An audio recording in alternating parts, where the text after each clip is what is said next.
Hi, how are you? Yeah, thank you. This is how we're going to do the podcast from now on. I'm just going to be looking over here and just talking to you. Happy Monday, everybody. I know I'm easy to look at, but hey, takarisi, okay? I'm married. You are. Yes, happily. I don't see a ring on it. The smile on my face says it. I don't need a ring. Oh, jeez. All right. Thanks. Cheers. I'm happy. I'm happily married. I'm so happy. I'm so happy I can't contain myself. Happy Monday, everybody. TGIM. It's 5 o'clock somewhere. Apparently it's 5 o'clock here. It's 5 o'clock here. It's 5 a.m. in the Middle East. We're already. What time is it in Israel? Huh? Oh, what time is it in In Israel? Tel Aviv. Oh, that's interesting. Actually, Why don't you call Ben Shapiro? Let's find out what time it is in Tel Aviv. have you seen his eyebrows recently? No, I don't. Pay By the way, attention. before we get into that, it's been 6 years since we've had this gentleman on. We want to welcome Mr. Levik Abramian. What's back on up, the show, guys? man. How you What's doing? going on? How you been? Good. How's Vegas treating you? Vegas is hot. It's 5:01 a.m. in Tel Aviv. Is it 5:01? It's too hot in Vegas. It's gonna be 96 tomorrow. When does it start getting hot in Vegas? Tomorrow. No. Like in general, like Tomorrow. It's gonna be Tomorrow. 96 tomorrow. It was 80 today. And 96 is hot 96 is rookie numbers. There you go. 118 is for Vegas. It's rookie number. 96 is spring. Living in Vegas is like a challenge, bro. Like you really gotta like commit to it. You got to be old with bone issues, or like arthritis helps you. Oh, so the Weather. dry. Yeah, that's how the old people move to Florida, where they're okay. But you don't live in Vegas, right? I live a block down Summerlin, like 20 minutes from the strip. from the strip. Okay. Because whenever you, because you like I was telling you off the air, I was like, oh, I live in Summerlin. It's like I have no Yeah, idea. they don't know where Summerlin is. Everybody Like, knows oh, Henderson. Yeah, well, Henderson's very busy. Henderson's about 30 to 40 minutes from me. Yeah. That's a busy city. But I mean, it's like, why did you choose Vegas? Let's see. We had a baby in Glendale. My first one was born here. Uh-huh. And then we had to move, obviously. So I went from my little 2-bedroom with $1,000 rent. We're gonna have to move with $2,500 back then to rent a 2-bedroom. I'm assuming in Glendale around that time. Okay. I did the math. I said I could own a house for probably like $1,300 mortgage. And I'm a numbers guy, so I was like, okay, that doesn't make sense for me. Oh, you're like Patrick? And, yeah, I was like, I can't do that. I can't live here. And my mom and my sister live there. So I was like, okay, love, well, that helps too. So let's move and go over there and build equity and blah, blah, blah. Everybody was like, oh, you'll be back in 2 years. Nobody goes to Vegas and lives. Like, it's not possible. It's been 8 years. But 8 years ago, so you bought it for how much? What would you? $290. I guess 8 years ago, $290. What would you get? Like Lancaster, Victorville, maybe? Yeah, Lancaster, Victorville. Yeah. Again, Lancaster's in Lancaster, Palmdale, Victorville. Those prices are inflated because of a certain industry. Lancaster and Palmdale is a $300,000 to $400,000 area, but it got inflated because of a certain industry that. But 8 years ago, he could every have time? gotten a house for $290. Oh yeah, easily. Right? Where? Easily. Here? Lancaster. Yeah, Lancaster. Not Glendale, no. Lancaster, but I mean, nobody really wants. Nobody wants to live in Lancaster. Yeah, it's Like I grew up in Glendale, lived in Eagle Rock for 15 years. Nobody was moving to Lancaster. So I guess Yeah. your mom and sister being in Vegas already, Nevada, was an incentive. It was a helpful thing because my mom helped watch the baby. We can get our careers a little better for like 3-4 years, and then we grew and income got better, and it was fine. And then it was funny. The whole joke began like after 2021, the water reservoir level at Lake Mead dropped. So there's like a couple pumps, like they turn on.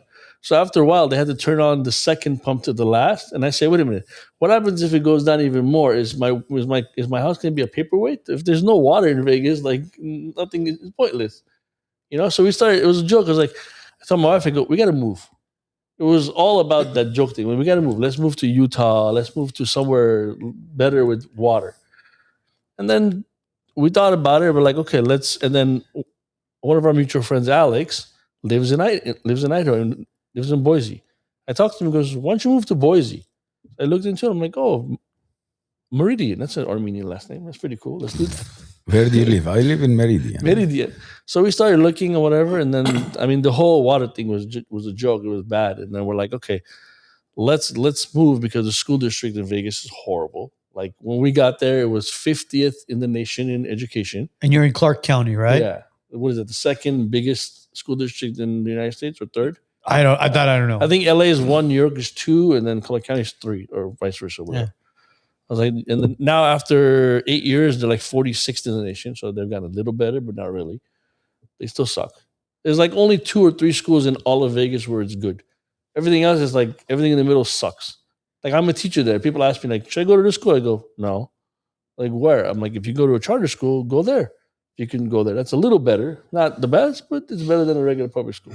Why not like Texas, Montana, or Florida? We're looking at Texas. Elo lives in Texas. In Katy, Texas, where all the Armenians are. The humidity is horrible. It's 40 minutes from Houston. You're looking at 90% humidity. I'm not a humidity guy.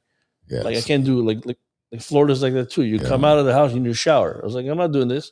And I need 4 seasons. I like it when it's like right now in Star Idaho, it's 55 degrees. I'll take 55. It's still what is it? We're in March. Yeah. 55, 60 should be 55, 60, not 90. And you have the 4 seasons in Idaho. Yeah, as they call it, 4 mile seasons. It snows 18 to 21 inches a year. This year they got 0.7. They didn't even get snow, which they're pissed off about. But this year was an exception. Yeah, my buddy James sold everything he had in La Crescenta and moved to Idaho. He's in Meridian. Oh, there you go. And he loves it there. Yeah.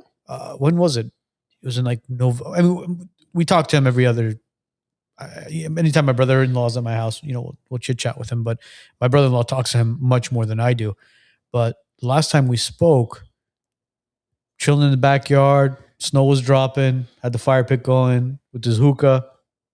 Yeah, living the life. He says it's like, first of all, you have 4 seasons, 4 mile seasons. Number 1. Number 2, you have lakes everywhere. You have the Snake River right there. You have the Greenbelt in Boise. You can go anywhere. You can go fishing and hiking and swimming in the lake. They have a little pond. They spend money. Hunting too. Hunting, which I'm looking forward to next year. Elk hunting and stuff like that. We'll start doing that. Nice.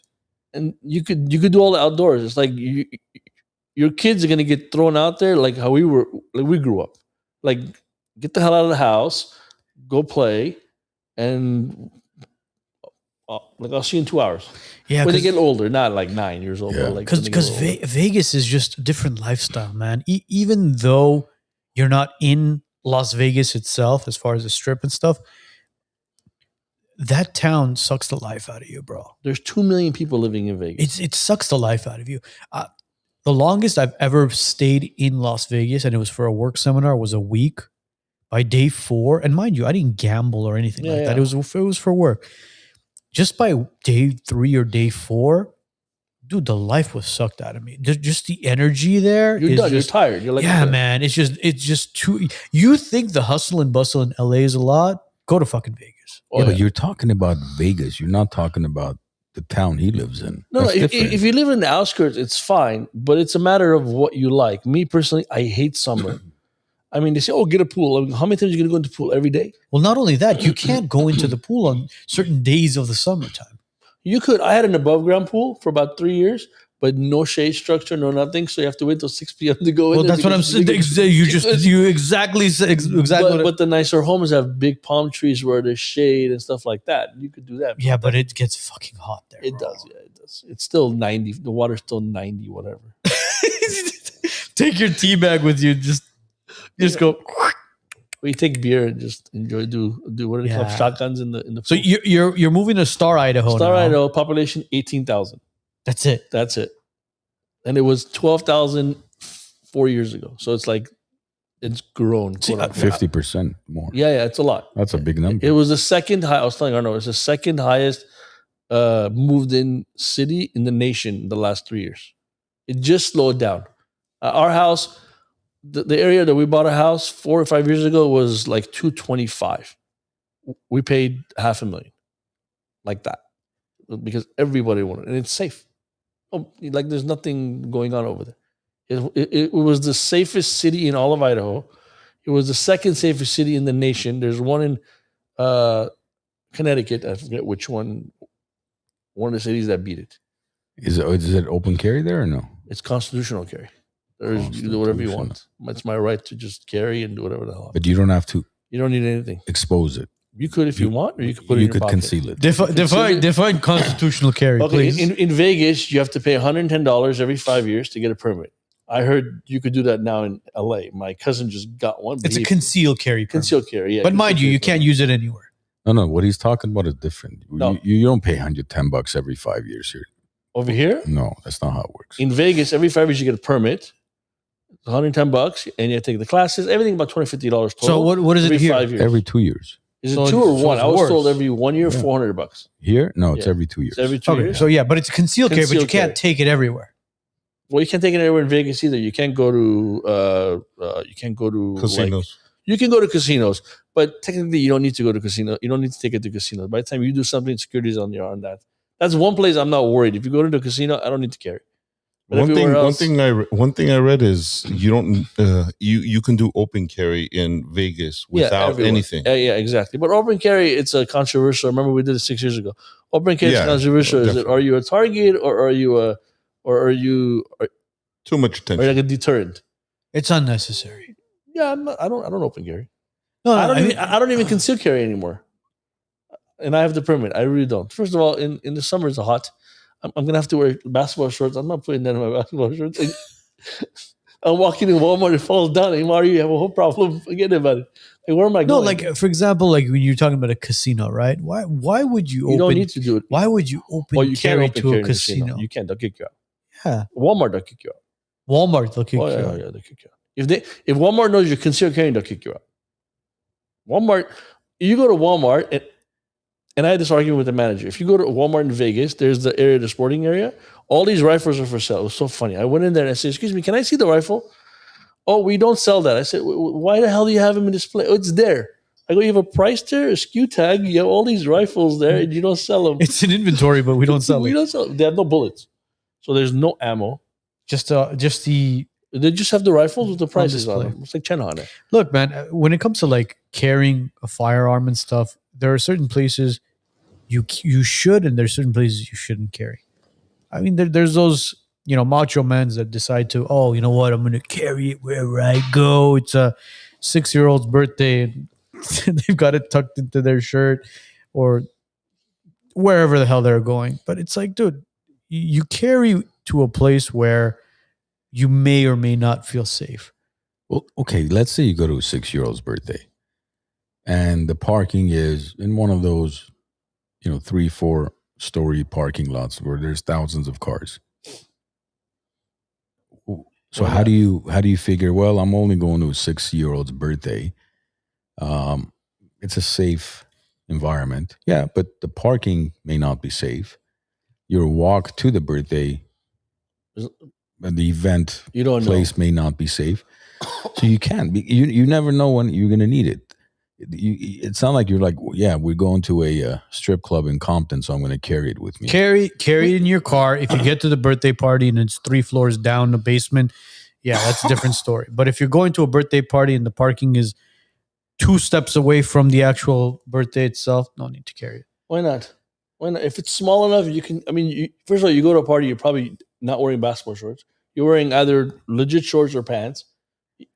You have a small little shield. Nobody's going to see that. You can still carry it. Plus, to leave it in your car, the requirements to leave it in your car. That's not a good idea. It's far more stringent than you having that's it not on a good you. idea. Yeah, you know what? If somebody breaks Carry it wherever the hell you You want to gotta carry have it. a- Somebody breaks in your No, you house, got to have a double lock in your car, and Yeah. you got to have your gun locked and then strapped. And like, it's like, dude, I'll just carry the damn thing. I'm not going to leave it in my truck. Carry it wherever you want to carry. 6-year-old's birthday, 6-year-old's bar mitzvah, church, in the church. pool. No, I'm kidding. Yeah, Don't do that. just don't consume any alcohol when you have it carried. Yeah. Well, that's. I believe that's illegal. Joe would no shit, it's Joe, that's illegal, right? I mean, frowned upon, right? Frowned upon. Don't ask Joe for anything related to guns. Don't ask Joe. Especially. Well, Joe the is ready. zombies Joe coming is in. ready for the apocalypse. What do you think I'm not? I tell my Yeah, wife, but I you're- tell my wife, I go, first thing I'm doing is I'm taking out the neighbor. Hold on. We're live, by the way. I'm kidding. Okay. I don't have a You neighbor. forgot your disclaimer in the beginning of the show. I am not suicidal. I'll tell you right now. Leave me the fuck alone. I'm not looking to unalive myself. I love my I hate that family. word. I Or love- anybody else. Or anybody else. Yeah. Well, here's the thing, bro. Like, I know. everybody's become so, and I know you mentioned it last. Yeah, I had no week. idea why you were saying it. I We was have, like, we have to, bro. You've got so many people analyzing you there. Some didn't recognize you. Some think you should move to a different state instead. Some, Wow. But yeah, I mean, it's everybody's become so sensitive to everything nowadays, and social media alone. Like, look, we're on YouTube, we're on X, we're on Rumble, we're on Spotify, we're on Apple Podcast, we're on Facebook Al again. Jazeera. Al Jazeera. We're on Manana. Alibaba. We're on Temu. Everything. But Right, see, all jokes aside, the only platforms we've had issues with are YouTube Mhm. and Facebook. Facebook, we were in jail for quite some time Yes. because we started originally on Facebook. Yeah, I used to watch you guys on Facebook. It Yeah, was fun. and then we got banned on Facebook for well over a year. I got banned on Facebook. I couldn't watch. Like I couldn't comment on your show. Well, the I'm like, what did I say? I didn't do anything. the problem with Facebook was during the Biden administration, and Zuckerberg came out and obviously said this, it was literally done intentionally by Mhm. that administration. Of course. They were canceling everybody. They were silencing everybody. Anybody who spoke up against COVID or the vaccines or anything like that was shut down right away. But whose fault is that, Arno? It's this is- Zuckerberg's fault. No, it's not. Of course it is. No, it's not. Whose fault is It's the it then? people's fault.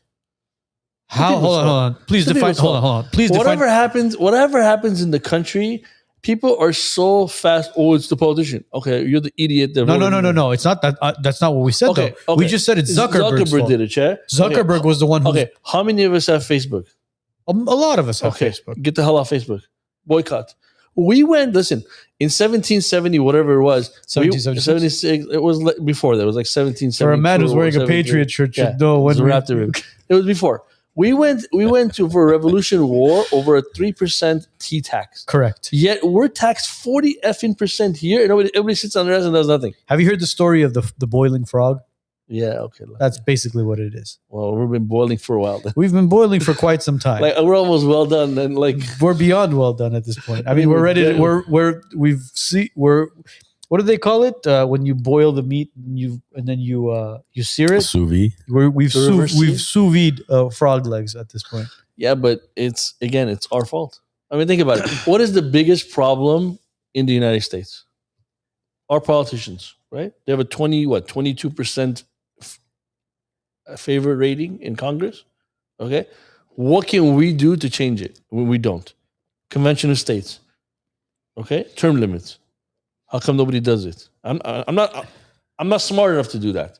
There are other people that are. Look, How come nobody does it? Nobody gives with a the shit. Chuck Schumers, Nancy Pelosi's, and all these Mitch McConnell's and all these idiots. Mitch McConnell, all of them. Mitch McConnell's dial-up internet died a long time ago. But all these, Bandwidth is all these politicians who are well in their late 70s into their 80s, that's when it should click to everybody that, hey, listen, just like the president who has 2 term limits, maybe we should implement that into Congress. Yeah, No, 12 years. what's retirement age? It's 65 years 67? old. It's not an age thing. It's not. I don't believe it's an age thing because Chuck Grassley's 91. He's smarter than half the people in Congress. It doesn't matter. It does matter. It's No, not no, an it age doesn't. thing. I I believe it should be a term limit thing. Make Yes, it 12 it should years, be a 12 years. combination of both. Yeah, okay, do that. Like you shouldn't be running for office. We in do your with driver's 70s. licenses. You can't see, you can't drive. If you're 70, you can't see. Please don't drive. Would you trust a 91-year-old behind the wheel or a 65-year-old behind the wheel? The 91 can have better vision. I don't know. I mean, look It's at not- Biden. Look at Trump. It's not about the just same about age. One had no idea what he was doing, and the other one never sleeps. Let's call it term limits. I said Ter- 12 ter- yeah, years. yeah. 12 years. 8 years. 12 years. No, eight. You're not going to get much done. 12 years. As if we're getting anything in the with Senate? the We're 39 not. years, We're not. 36 years that they're sitting. well, yeah, they are getting We're things not. done You're gonna run in out their of- favor. Well, of course You're they gonna are. run You out of follow people. you follow Nancy Pelosi's No, stock it- portfolio, you'll become a look, it should- billionaire. I did that for It you. should be no different than Warren Buffett made this suggestion. I don't know if it was It was 10, 12. direct or indirect, whatever it was, where he said once the national debt goes up a certain percent, I forget what it was, 3% or 3%. whatnot, then everybody's salary should be frozen or whatever that. Yeah, he It'll be fixed suggested. within 24 hours. So my point is, imagine this: United States is a corporation, right? Today, when somebody brings a CEO and hires a new C-suite executive, CEO, CFO, CO, whatever it is, they give you a handsome salary, $2 million, $5 million with bonuses and whatnot. It's all contingent on the performance of the company, right? Of course. If the company is losing money, the shareholders are going to kick you out within 6 to 12 months. You're not going to stay there very long. Except if you're Tucker Carlson. But go ahead. But we'll get to Tucker. But today, you can be in Congress, which technically you're a C-suite executive of the largest corporation in the world. You can be president, vice president, senator, any position you'd like. And you could screw up the company to have a downfall for 30, 40, 50 years. And you get promoted, your salary increases, you actually get more kickbacks, and you become, your net worth goes up to $200, $250, $300 million.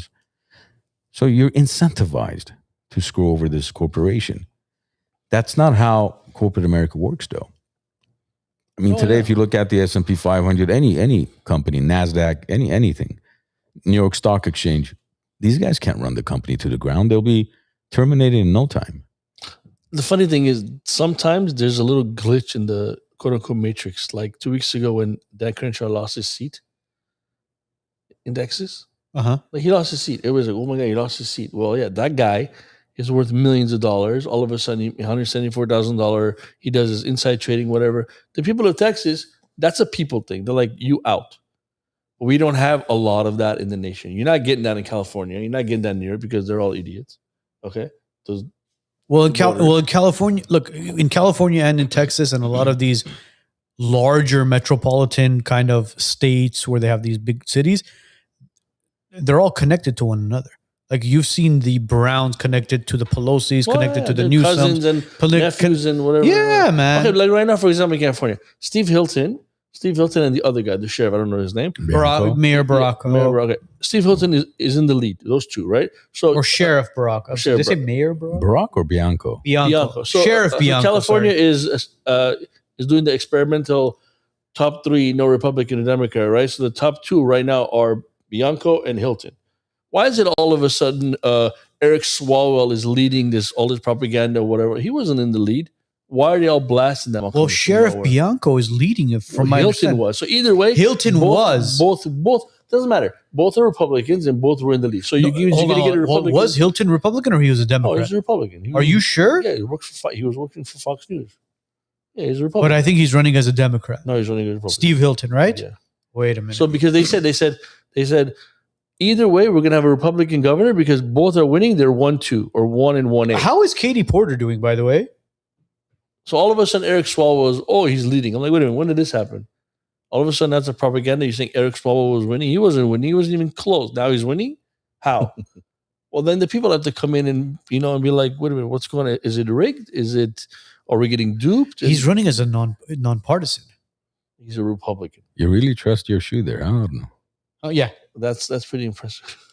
Yeah. You know, it's funny. On one of our previous shows, I had it balancing on my shoe, and there was somebody in the comments that said, I've just been staring at that whiskey glass for 30 minutes. That's what I've been doing. It takes one sneeze, that thing's going down. I'm not one sneezing, fart bro. in that I'm not allergic to anything.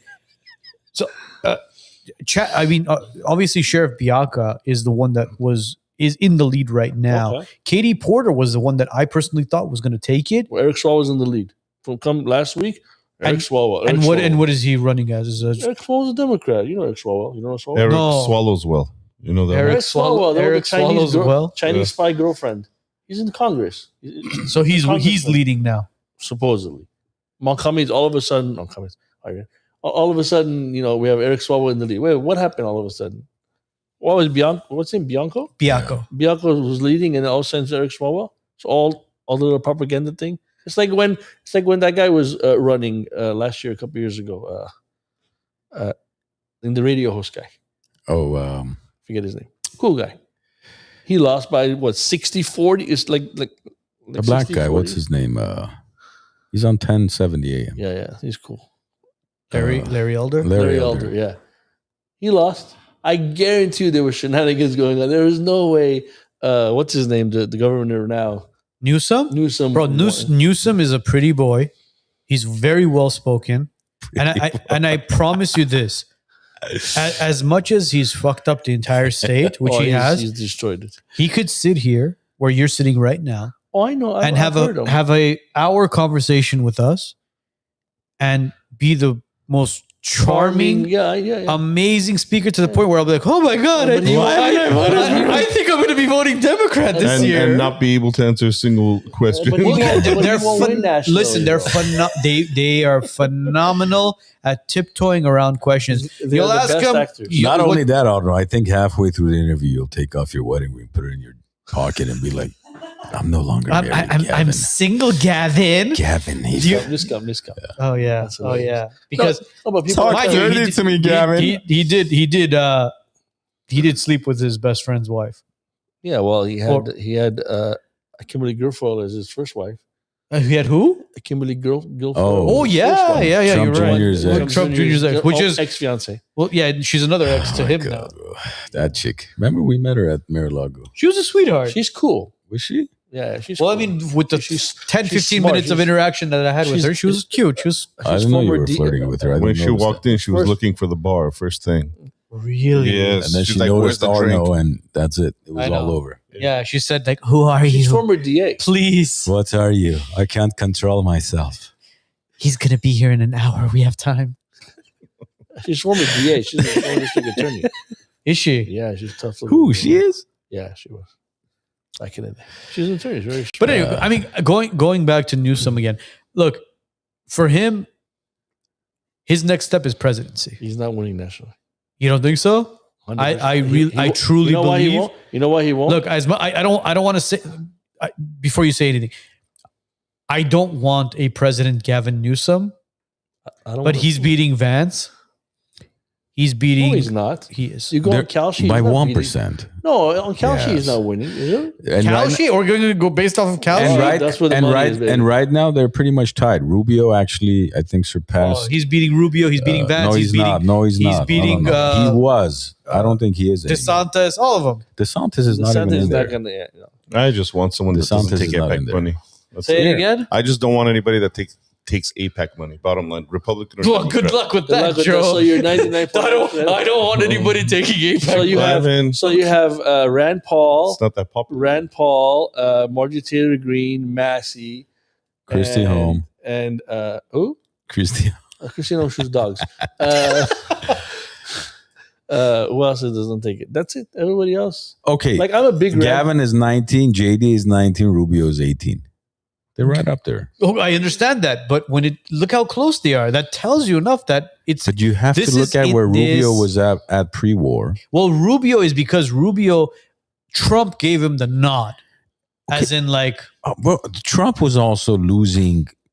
If you look at the numbers to Hillary, to Biden, and to Kamala. Okay, Hillary was not going to beat Trump. That's number one. Yes, but the numbers, that's not what the polls showed initially. Who believes the fucking polls? Well, you do, apparently. No, I don't. Well, you're saying Gavin is... No, I'm not saying it based off of that. You brought up the polls. So what are you basing it off of? I'm basing it off of what is inevitably going to happen. This country is inevitably going to be set for Gavin Newsom becoming president. No, it's not. He's being groomed for... Okay. No, it's not. What's today's date? March what? 16? March 16, 2026. Remember what I said. Yeah, but and we have witnesses. Independents, look, Democrats mean nothing. Republicans mean nothing when it comes to voting, right? It's independents. Yes. Independents are going to sit there like, you fucked up California. Why the hell would I? That's going to be the ad campaign. That's it. Really? Of course. Okay. Republicans, Democrats voting is 44, 44. I said this when I was supporting the Trump and Vance campaign. I said that as soon as Trump wins, what he needs to do, he needs to send JD Vance to California, have him fix the homeless crisis, the border. Can't do that. I understand that. But I said, this is what I said. I said, have him fix the homeless crisis, have him fix the border, have him fix the housing, quote unquote, housing issue that we have here. And then when JD Vance runs for president, he uses that against Gavin Newsom to say, hey, listen, you couldn't fix California's homeless crisis. You couldn't fix California's border issue. And you couldn't fix California's homeless issues. Did I say homeless? Did I say homeless twice, or did I say homeless? But they are doing that. Housing, homeless, and Okay, but why border issues. What about the Look, I fire? said- No, hold on. Well, They the are- fire was last. Hold on. They are doing exactly what you said. Yeah, JD Vance is not here, in an Uber or Waymo driving around town, but they are tackling the homeless issue. They're tackling the healthcare fraud. They're tackling. They are. When I say the homeless issue, I'm not saying they're building mental facilities, but they are targeting all the money that's been allocated, billions of dollars, through Gavin Newsom to nonprofits that are pretty much pocketed billions of dollars. They're targeting that. And ICE has been targeting the border. So what else do you want? JD Vance is not physically going to be here every day marching the streets. You know what else they can do? So in California, why is it that homeless is not being solved after? No, hold on. Because it's not a homeless issue; it's a mental health issue. No, it's not. By the way, let me piggyback let me finish what I just said doesn't necessarily mean they're going to fix the issue. Right. Because a fixed economy, a fixed state, a fixed government, a fixed country, no more chaos means no more money. You can't defraud, you can't, get kickbacks. So they don't want things to be fixed. Okay. But there is the illusion that it's it's a work in progress. Yeah, like it's been the last 10 So years. those three things are being tackled, at least the illusion of it being tackled. Whether anybody will be arrested, anybody will do time, anybody will face any repercussions, we'll have to wait and see, which I doubt. But there are groups in California, entities in California, where there are employees that are hired to fix the homeless issue. They get a salary of $250,000 a year. Okay. Lawyers came out, 10, 12, 14 years ago and said, stuff on the street is a property of that person. Okay. So if you have a group, and whatever the group is called, entity, you have about 20 people working, you make $250,000. Your job is to eradicate homelessness in California. You make $250,000. Okay. Technically, are you going to do your best to get rid of it? No, because you have a $250,000 job. If you get rid of homelessness, you don't have a $250,000 job. That's what's happening. It's there. I agree. Seb, Fafo is actually a new sandwich. You should go try it out at the local shawarma spot. There you go. My daughter goes, we were in Idaho a couple of years ago. My daughter goes, Daddy, why is there no homelessness? She was 7. I go, it's a better run state. Mario explained to a 7-year-old what a better run state. No, you can't. She came here 2 days ago. She goes, we were in Eagle Rock. We weren't in Glendale. We were in Eagle. She goes, so many homeless people. I said, well, California sucks. She goes, is that bad here? I go, yeah, California sucks. I said, I didn't say Glendale. I said, you won't see homelessness in Glendale, but California, the state sucks. So you see a lot of homelessness because they don't give a shit. But again, it's not a housing issue; it's a mental health issue. Oh, I'm sure it's a mental issue, and it's a drug issue, and all that stuff. I understand that, but mental health ties into drugs. That's it.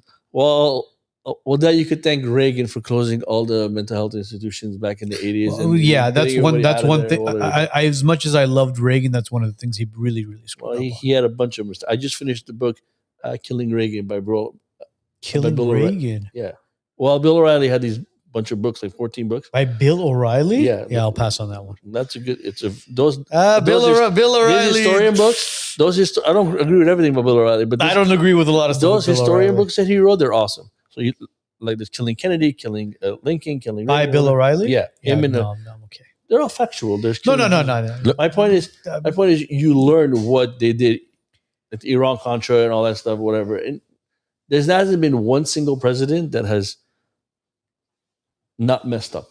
They've all messed up. Well, I'll just use the messed up word. Even Washington messed up. Like Washington, Washington, the British president. No, not really. He was a brutal mother. Like when he was general, he no rank, I kill you. Okay, put it over there, shoot him, get him out of there. I would look at it this way. That was 50 years ago. There's close to 200,000 homeless in California, right? Is it that much? Yes. Good Lord. It says 187, but I'm sure everybody's not round marked. up, round up to 200,000. On average, they receive at least $800 a month. Okay, I thought it was 4. But okay. So $800 a month times 200,000 times 12 months. That's a little over $2 billion a year of federal aid that the state basically receives, is allocated. So why would they stop that?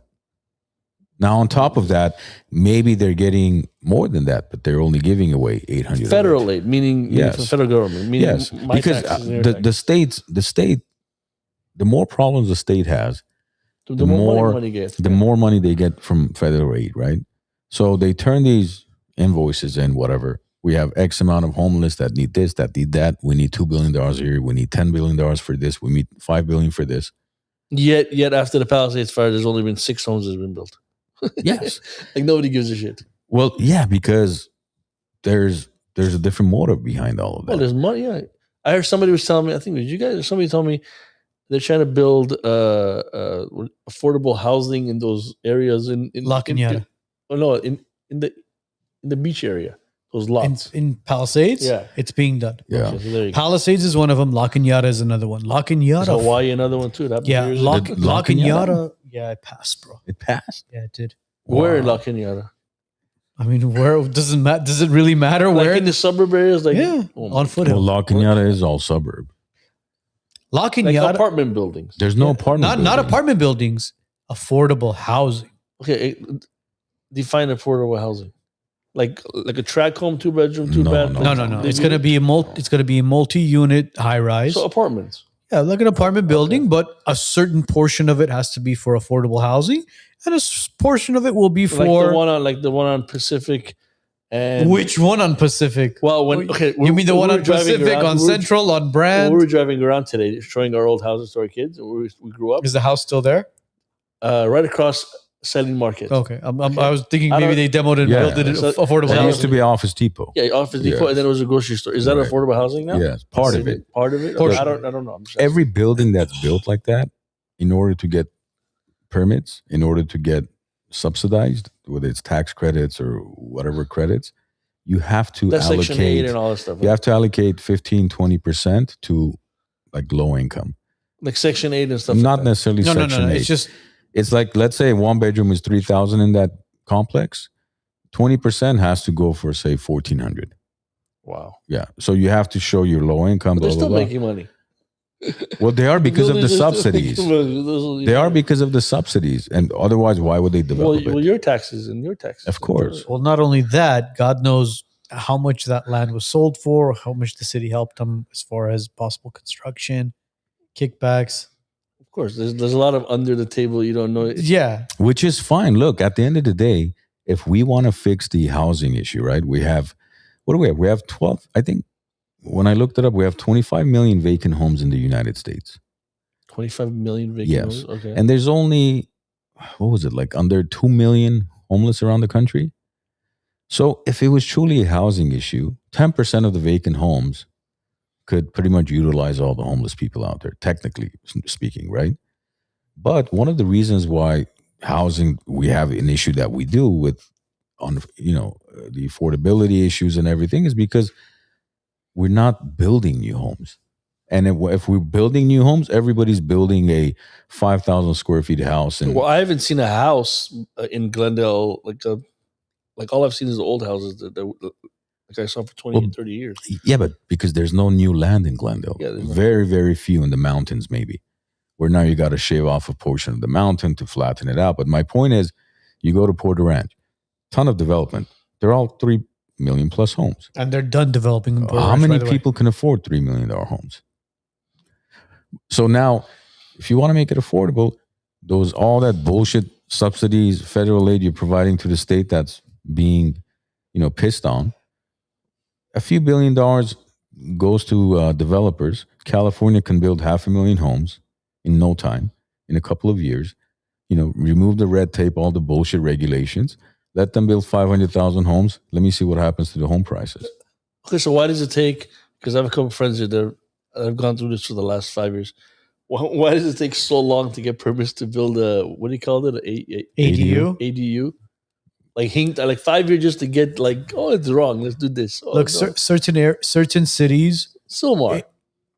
Silmar falls into Los Angeles. Okay. For example, in Glendale, Burbank, Pasadena, it's fairly quick to pass an ADU permit. Los Angeles, on the other hand, it takes a little bit longer because it's such a massive city and they're so backed up, and obviously employment is a little bit hard to sustain. Is Tahunga LA County? Tahunga is LA. Not LA. It's LA County, but it's city of Los Angeles.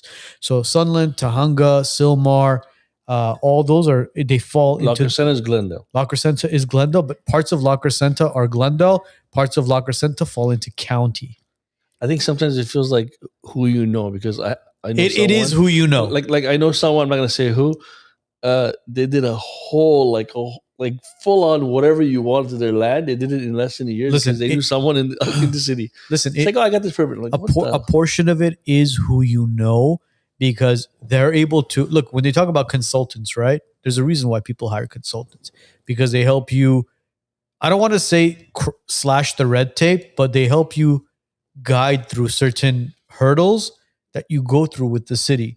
So they'll basically tell you, hey, listen, when you're submitting your plans for an ADU, a junior ADU, an SB9, whatever it is, make sure you have this, and that completely done before you submit, so it doesn't come back to you. Yeah, because it wastes time. It wastes time because it goes to them. They'll review it. They'll be, oh, well, you're missing this, and that. It's like, let's start over. So you got. You don't think with AI today they can, I guess not submit, but submit the corrections or provide the corrections to the homeowner within 15 minutes? Well, you know what the problem is that, and I'm going to say this for the city of Glendale, specifically for the city of Glendale. When your city building and safety, planning, zoning, all that is open between the hours of 7 a.m.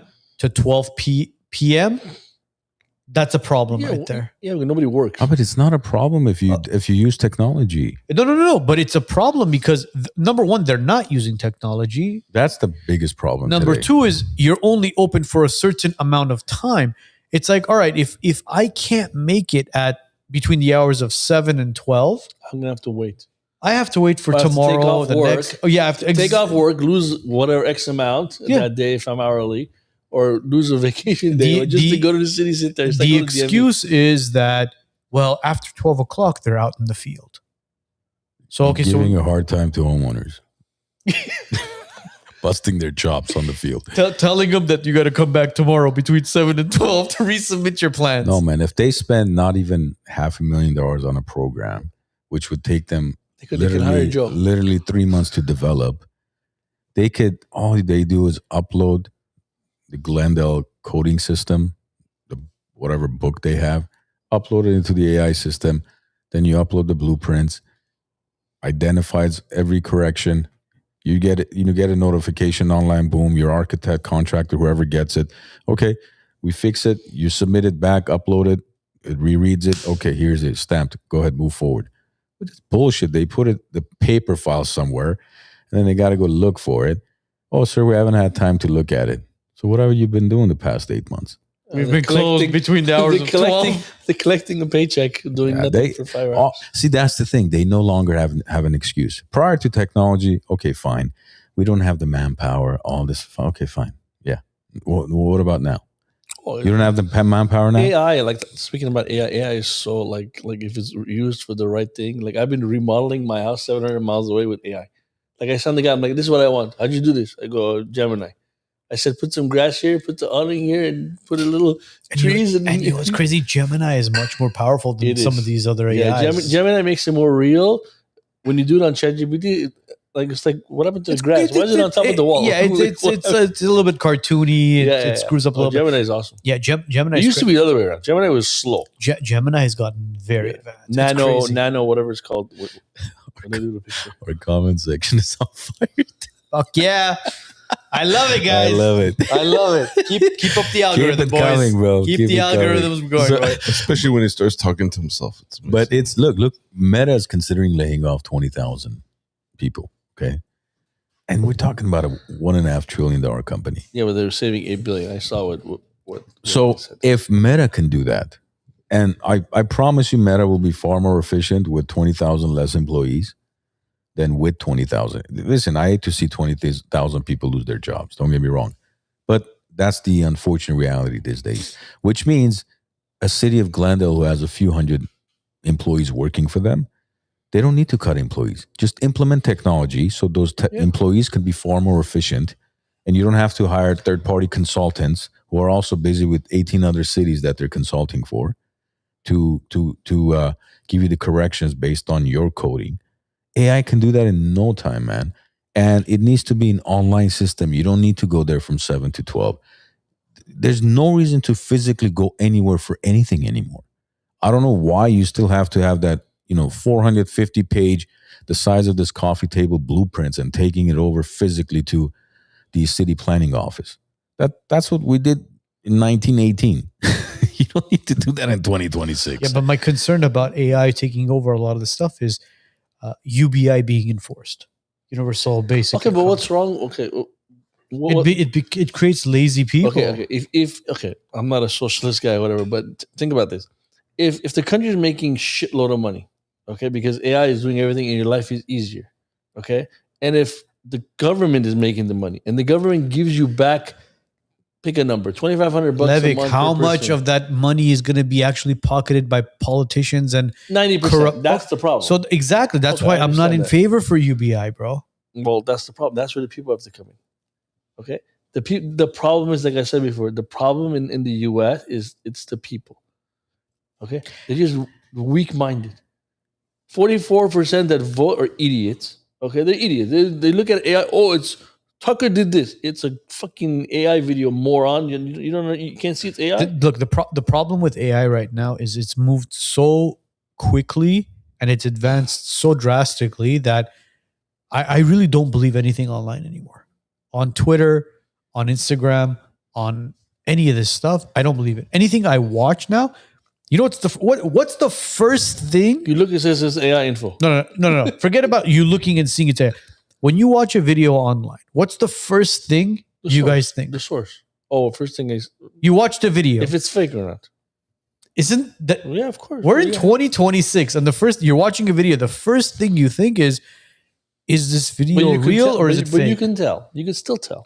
Some of it you could. Bro, have you seen the videos of Netanyahu recently? Joe, can we pull up some of those photos at least, or a video or something as far as Netanyahu? I'll work on it while you guys are on. By the time while he looks into that, you know how many levels of AI there's going to be? There's going to be 5 to 7 levels. Okay, we're only at level 2. But what does that mean, though? Which means as in, like, the integration of it, the complexity of it, its ability to do things. I mean, right now we're barely at the AGI level, which is artificial general intelligence. See, there was this one guy, I don't want to call it a study, but there was this one guy who set up 2 different types of AI side by side to each other, and he made them have a conversation about random topic. And he just said, there's no limits, just have this conversation. And they began to speak to each other. And it got to the point where they began to speak in code. Yeah, so the other person doesn't understand. But he pulled the plug. But you did that test. You did that test live, right? Remember you asking the question? Well, I asked the question as far as I did it at home. And now after the 3rd time, it learned. See, that's the problem. Everything. Well, of course it's a problem, but it's supposed to learn. So there was this one test. No. I'm like, wait a minute. You said yes the first 2 times. So there was this one test I did where I actually covered the back camera and the front camera with tape. And you know what it said to me? It said, I can't see what you're asking me to answer. Yeah, because it's watching. That's a problem. Bro, this is general. Yeah, this We're is at basic. AGI. Yeah, basic. Wait till we hit level 3, which is artificial superintelligence. I'm not even talking about after level 3. ASGI? No, it's insane. The 4s and 5s is completely going to be insane. But the next level is ASI. And you think all of this is just coincidence that they've been developing AI for decades. And now it's being deployed a couple years ago all of a sudden. And then all these wars going on. And, we think Netanyahu's not alive. But then you're seeing videos of him buying coffee with 6 fingers. Then he has a wedding ring. Then he doesn't have a wedding ring. And then he's smiling like he spent, half the day at Chuck E. Cheese. The guy doesn't smile like that. I mean, there's everything's as if it was not an illusion. Now you have videos to be fooled that, wow, this person is alive actually. It's propaganda. Yes. But that's the thing. Once it hits the 3rd, 4th, 5th levels, everything is going to be AI. But see, you can't implement something on social medias or news outlets where it targets it and says, all right, this is AI, pull it offline. They don't want to. Well, money you have to to be made. listen, guys. You have to go back and realize the people who are developing these, the Sam Altmans, the Zuckerberg, the Bezoses, the Elon Musks The of the Peter world, Thiels. the Peter Thiels of the world. You think these guys are just guys who started their business in a garage and became trillionaires? No. The moment they had any idea that at any point had any type of value to the government, these guys were government assets. That's it. I don't think any of these guys are regular people like you and I. No. They have to be government assets. Palantir. All of them. Well, all of them. Palantir was with Peter Thiel. Look, I had 100 shares of Palantir. Okay? What did you do with it? You sold it all? No, I made money and Okay. I kept 10. Okay? Because I did the mistake with Meta. Like, no, I don't like this company. They like what they were doing. I sold. That was like 100. It went to 900. Imagine if I kept. I wasn't going to make that mistake with Yeah, Palantir. I said, like no, what- I'm going to keep it because I'm going to make money. Yeah, like what we did with Moderna and Pfizer. Yeah, I don't like these companies. I'm going to Yeah, sell yeah. their I stock. did the same thing with Facebook. I don't like it because during COVID they were restricting or You're whatever. not marrying the company. Yeah. No, you learn. Yeah, You're go like, tell, fuck it, I'm don't gonna go make tell. money. But see, that's the thing. If we think that we can start a company in our garage and make $1 billion, and that's just how the American dream works. You got to learn. You got to learn. Like I always say this. Like you got to learn what to invest in to make money, and just stock up on survival and just make money as much as you can. You're not going to win these. Like you're not going to win the So war ammunition and bunch of canned food. and make money. Just stock up cash. Like at this point. Joe, do we have What any of value those is photos, cash by the gonna way? have? Right, We do. Right now, it's $100, so it's okay. But when it goes Gold. down- I tell people go buy gold and silver. yeah, absolutely. Go buy gold. And silver skyrocketed, by the Bro, way. when shit hits the 144. fan, your gold doesn't have value. doesn't matter, Your cash yeah. doesn't have Yeah. value. It's Your food, Rolex bullet, doesn't yeah. have It's value. food, Nothing bullets, has and value. water. Your Rolex. Okay. Nothing has value. It does. It's No, food, bullets, because and people water. were killing each other for Rolex 2 years ago, right? But to go tell those people Rolex is a non-profit organization. See what they say. I think the most valuable, Oh, surprise, surprise. Nobody knew that. Rolex is a non-profit organization. the if most shit- valuable thing is going to be bullets. If shit hits the fan, it's water, food, bullets. That's it. And your neighbors You that can have take- more bullets than you. What did I say earlier? I'm not going to repeat it. What did I say earlier? You're taking out your I think because he has more ammo than you.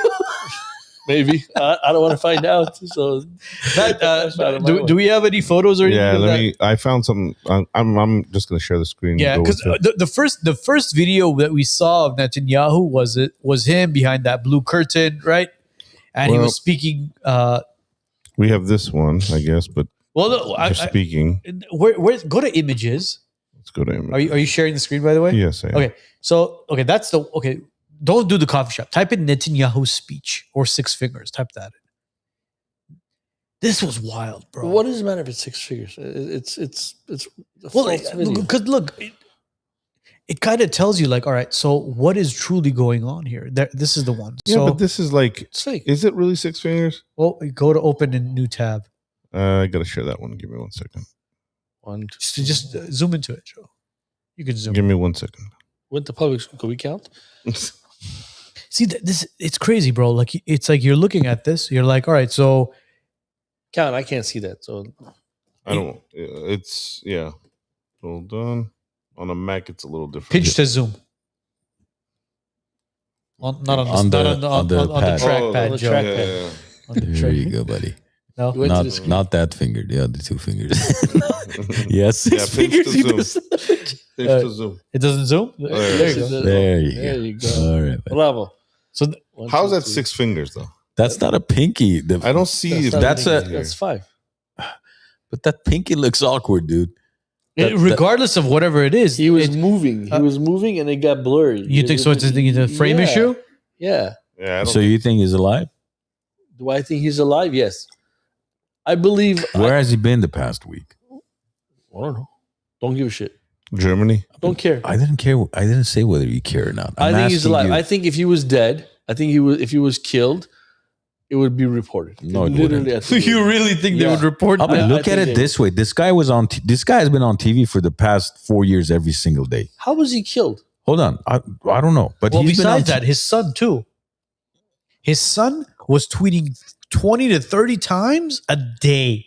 His son has been MIA on social media for the past three A to 4 prime days. minister who's in active war doesn't go MIA. Like he's not in the front, what do you call in the trenches fighting right now. Front lines. Front lines. He's on TV 15 times a day, right? We are winning the war. We are, that's what these guys do especially during war. Yeah, propaganda. Yes. So where is he? He's just all of a sudden decide It's a great question. I'm going to If stay there's- quiet for the Great next 2 question. If weeks. there's a stock thing, let me know. We'll talk about it.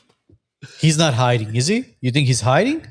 I think if his life was really threatened, yeah, he would go underground and Okay. You don't think he has access to internet underground or somebody can't? maybe he doesn't want to give his signal out. Look, Bro, listen, Biden listen, was I'm hiding. not- I'm not- Biden was man. hiding in his basement, and he was doing. Listen, I'm not a Netanyahu Bro, fan. these guys I'm not are- an Israel fan. You I don't think give a shit. Mossad can take an iPhone? Okay, Mr. Prime Minister, go ahead. Yeah. In the 10th floor before Bro, below fucking the in basement. 2001, Bin Laden was making videos and putting it Exactly. online. That guy. Yeah, this guy can't do an iPhone video or Android video and then somebody take it up to the first floor and How old is launch he? it on the internet. All right, let's go ahead and upload it, Sir, guys. they have destroyed our Wi-Fi towers. We do not have 5G. No, we do not Elon, have can 5G. we get the satellites? What about Starlink? Yeah, we need the satellites. please. When the news comes from like horrible sources, I can't I would take forget it the serious. source. Yeah. Well, people Where are saying is the he? source. Where is he? That's a good question. Has Trump been MIA? No, Trump's never MIA. Okay, has Trump likes Netanyahu the was camera. never MIA, bro. Netanyahu was never MIA either. How many times? Anytime he'd show up to the White House, red carpet. Well, he has an agenda to come to the White House. there's no agenda right now with the IRGC. Yeah, they're in the biggest war of the century. He has nothing. Mind you, you're talking He's about doing Pilates at home. yeah, you're talking about the guy who on that. Let's go back to 2000 and let's go back to like the early 2000s, where in front of Congress he says we need to take out Saddam Hussein. He's a threat to the Middle East, and he has weapons of mass destruction. We need to take out Same speech Osama for bin 30 Laden. years. Same speech, right? And all of a sudden, we need to take out the Ayatollah. He has nuclear weapons. They're weeks away from creating an atomic bomb that could destroy the entire world. And all of a sudden, all right, we're at war now. Where's Netanyahu? Okay, so let me ask you a I question. don't know. He went out for some milk and he hasn't come back since. Okay, so good transition. Let me ask you a question. Why are we in quote unquote war with Iran? Because we they have disagree. nuclear. They're developing They're weeks away from building an atomic Yeah. bomb. That's why we're at war. Yeah, well, that's Weeks what they- away. Yeah, well, weeks away. But I mean, really, they why? have enough uranium inside of their. They probably do. It's not the reason, though, right? So what is it then? It's a we- regime change. No, it's not a regime. What is change. it? Tell me. You tell me. I said this 10 years ago. Are you going to say it in capital letters? Oh, I'm going to say it. Yes. Don't yell. I said this 10 years ago. I said, look, I'm biased. Okay, I'm from Iran. I was born in Iran. I want the regime gone. Uh-huh. I don't like war, but this is the one time that I'll cheer. Be like, bomb the shit out of Iran. Get rid of the IRGC. Get rid of. So the you're willing to have the- Bashir. Get rid of all that shit. So okay? you're okay with the country being But I said completely destroyed? No, not destroy. You can't destroy. These days with weapons that we have is so precise. You're not destroying a weapon. You're not destroying a whole. Like Tehran's not going to go down in flames like they did in Palestine. Okay, they could, but they won't because Iran is not Palestine. They need all that oil infrastructure and whatever. But I said this 10 years ago. I said there's 90 million people that live in Iran. You want a revolution? 90,000 need to die. 90,000 people need to die. That means they got to come out. And I've said this and I'll say it again. The women of Iran are way more braver than the men of Iran. Why? Because the women of Iran have lost so much. They have virtually zero rights. Like, don't look now, but let's say 5 years ago or whatever, with that Armenian woman died or whatever. The men have nothing to lose. They can have multiple wives. They can walk down the street. They can drink. They can do whatever the fuck they want. But the women, they're more braver. Finally, okay, the men now have come out and they're doing their thing. So I just got a text saying 30 minutes ago, UAE tried to pass the Strait of Hormuz. Iran struck it. Okay. That's a big deal. What do you mean, yeah, okay? yeah, it is a big deal. It's 25% of our oil, the oil. 20% goes there. 20% of the oil for other countries goes through there. Yes. But my point is the U.S. went after Iran because of China. They took Venezuela. Oh, okay. Well, that's 30% of oil. Let's keep that. We're good. Okay, we're playing a war. We're playing life. Let's take that. We're good now. Now I need leverage with China. China imports 92% of the oil from Iran. Right. So let's take Iran now. Okay, they did that. It wasn't regime whatever. That was there. Like, oh, the people are rising up. So let's use that as an excuse so we can sell it to the American people. Look, I partially agree with that. And yes and no. And I've mentioned that a couple of weeks ago. But here's the issue with that theory. If we wanted to take out China, which I hope that's the case, partially, but then there's the other part where innocent lives have been tens of thousands of when Iranians I say take out China, I don't mean war take them out. No, I know. mean Financially, yes, of course. But here's the issue. You've given false hope to the Iranian people who rose up, and I don't know, 80, 200,000 people. I don't know how many people have died. I don't think anybody really knows the true number, right? Call it 60,000. These people have been sacrificed because thinking Trump is our hero, he's going to come and save us and, topple the regime.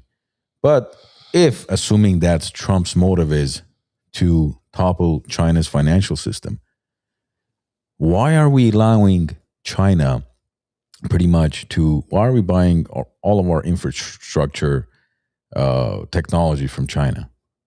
Today, the United States infrastructure is controlled by China. China can literally turn off our whole system if they wanted to in a matter of hours. Why don't we control that instead of trying to control the oil, which is then going to affect them financially? Because oil runs AI. You need power. AI is the name of the game, right? And they want to be number one. Yes, but that's not the future, though. The future of AI, the future of power is going to be space. It's not going to be. Yeah, but it's not going to be oil. It still takes power, right? So during the gold rush, for example, who made the most money? The people that dug for gold, or the ones that had hotels and sold shovels? The ones that shovels and when I buy stock, I don't. Yeah, when I buy stock, I don't buy Netflix or Amazon. I buy the power companies that have to do that nuclear, like OKLO or whatever, the ones that power the source. Yes, but if that's truly their goal, then they should be building a lot more nuclear plants than they are. But they're not. China is, but the United States is. Well, they're building coal power plants. Who is? China. They're building nuclear power plants too. Okay. Isn't there a nuclear plant that's being built in Armenia as well, with the help of the United States? They're replacing the old Soviet Union one. Yeah, but it's a nuclear plant, right?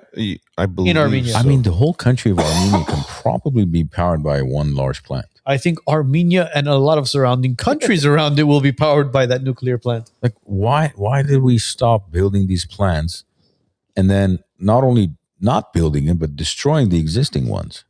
Well, the word nuclear is a scary word. That's what's one of the reasons. So in order to get certain political figures behind the word nuclear and pass it is one of the problems. But everybody's talking about clean energy. Yeah. These Greta Thunbergs and all these people talking about like solar panels and it's kind of like it's like when they talk about these the wind turbine kind of the power source. Springs where it's like it's literally a bird's graveyard underneath that. It's not only a bird's graveyard, but anything solar, anything wind is a catastrophe for nature. Well, not only because that's catastrophe for nature, but we've all seen them. Have you seen Landman, by the way? The show Landman. Go watch Landman. You would love. You'll love Landman. And by the way, go start watching Yellowstone. You'll fucking love Yellowstone as well. I gotta borrow your login. Yeah. Yellowstone I've seen. Yellowstone is very similar to same production. Unless Joe, you can hack me into his Paramount account. In Landman, he says all these solar panels, wind turbines, all this shit can never be fucking produced without oil. You need oil in order to cut that steel to build whatever you're building. Your microphone, your headphone, all this everything is done. It's all done by oil. It's the same thing when people argue about a Tesla or electric car, and I've owned electric cars in Glendale when I lived here, is better for the environment. I'm a car guy, I'm a gearhead, but I'll tell you this: what's better? How many miles does it take for let's say a full electric? Let's call it a Tesla Model 3. How many miles do you have to drive the Tesla Model 3 to make it better for the environment? Well, Levik, forget about how much you have to drive it. My biggest concern right now with all these electrical cars being produced, mass produced, mind you, mass produced, Oh, is they're down about 50%. how they're going to dispose of these batteries. It's the battery, but you know what else is a concern of mine, honestly, is it even okay? Because look, there's so many theories that this phone, which is operated by a lithium battery, is not good to have on us all the time, right? No, not at all. No. But yet it's okay to sit in a 2-ton car. Right under your crotch. Yeah, and drive it around for hours a day. That's safe. But yet this phone is not safe. Have you ever seen a Tesla on fire? Yes. Yes, Okay. it's terrible. If you have a Honda Civic on fire, 10, 15 minutes, the fire department will put it out. Tesla, 2-3 hours. Oh, yeah, it's a lithium battery. Burns so hot, it's not even funny. But I understand that. But again, this goes back to what I was asking. When the time comes for these vehicles to be They'll figure disposed There's of. there's no program. What do you What? mean they'll figure it out? something. They'll take it to Nevada mountains and they shove it in the mountain like they do. Oh, all the yeah. time. The battery? That's it. Huh? All those lithium batteries. I'm not saying it's good. I'm very curious That's what how they many do. Tesla vehicles have been produced from the day Tesla was founded till today. How many? Millions. Tens of millions. Mil- Look at how many batteries. And that's just Tesla.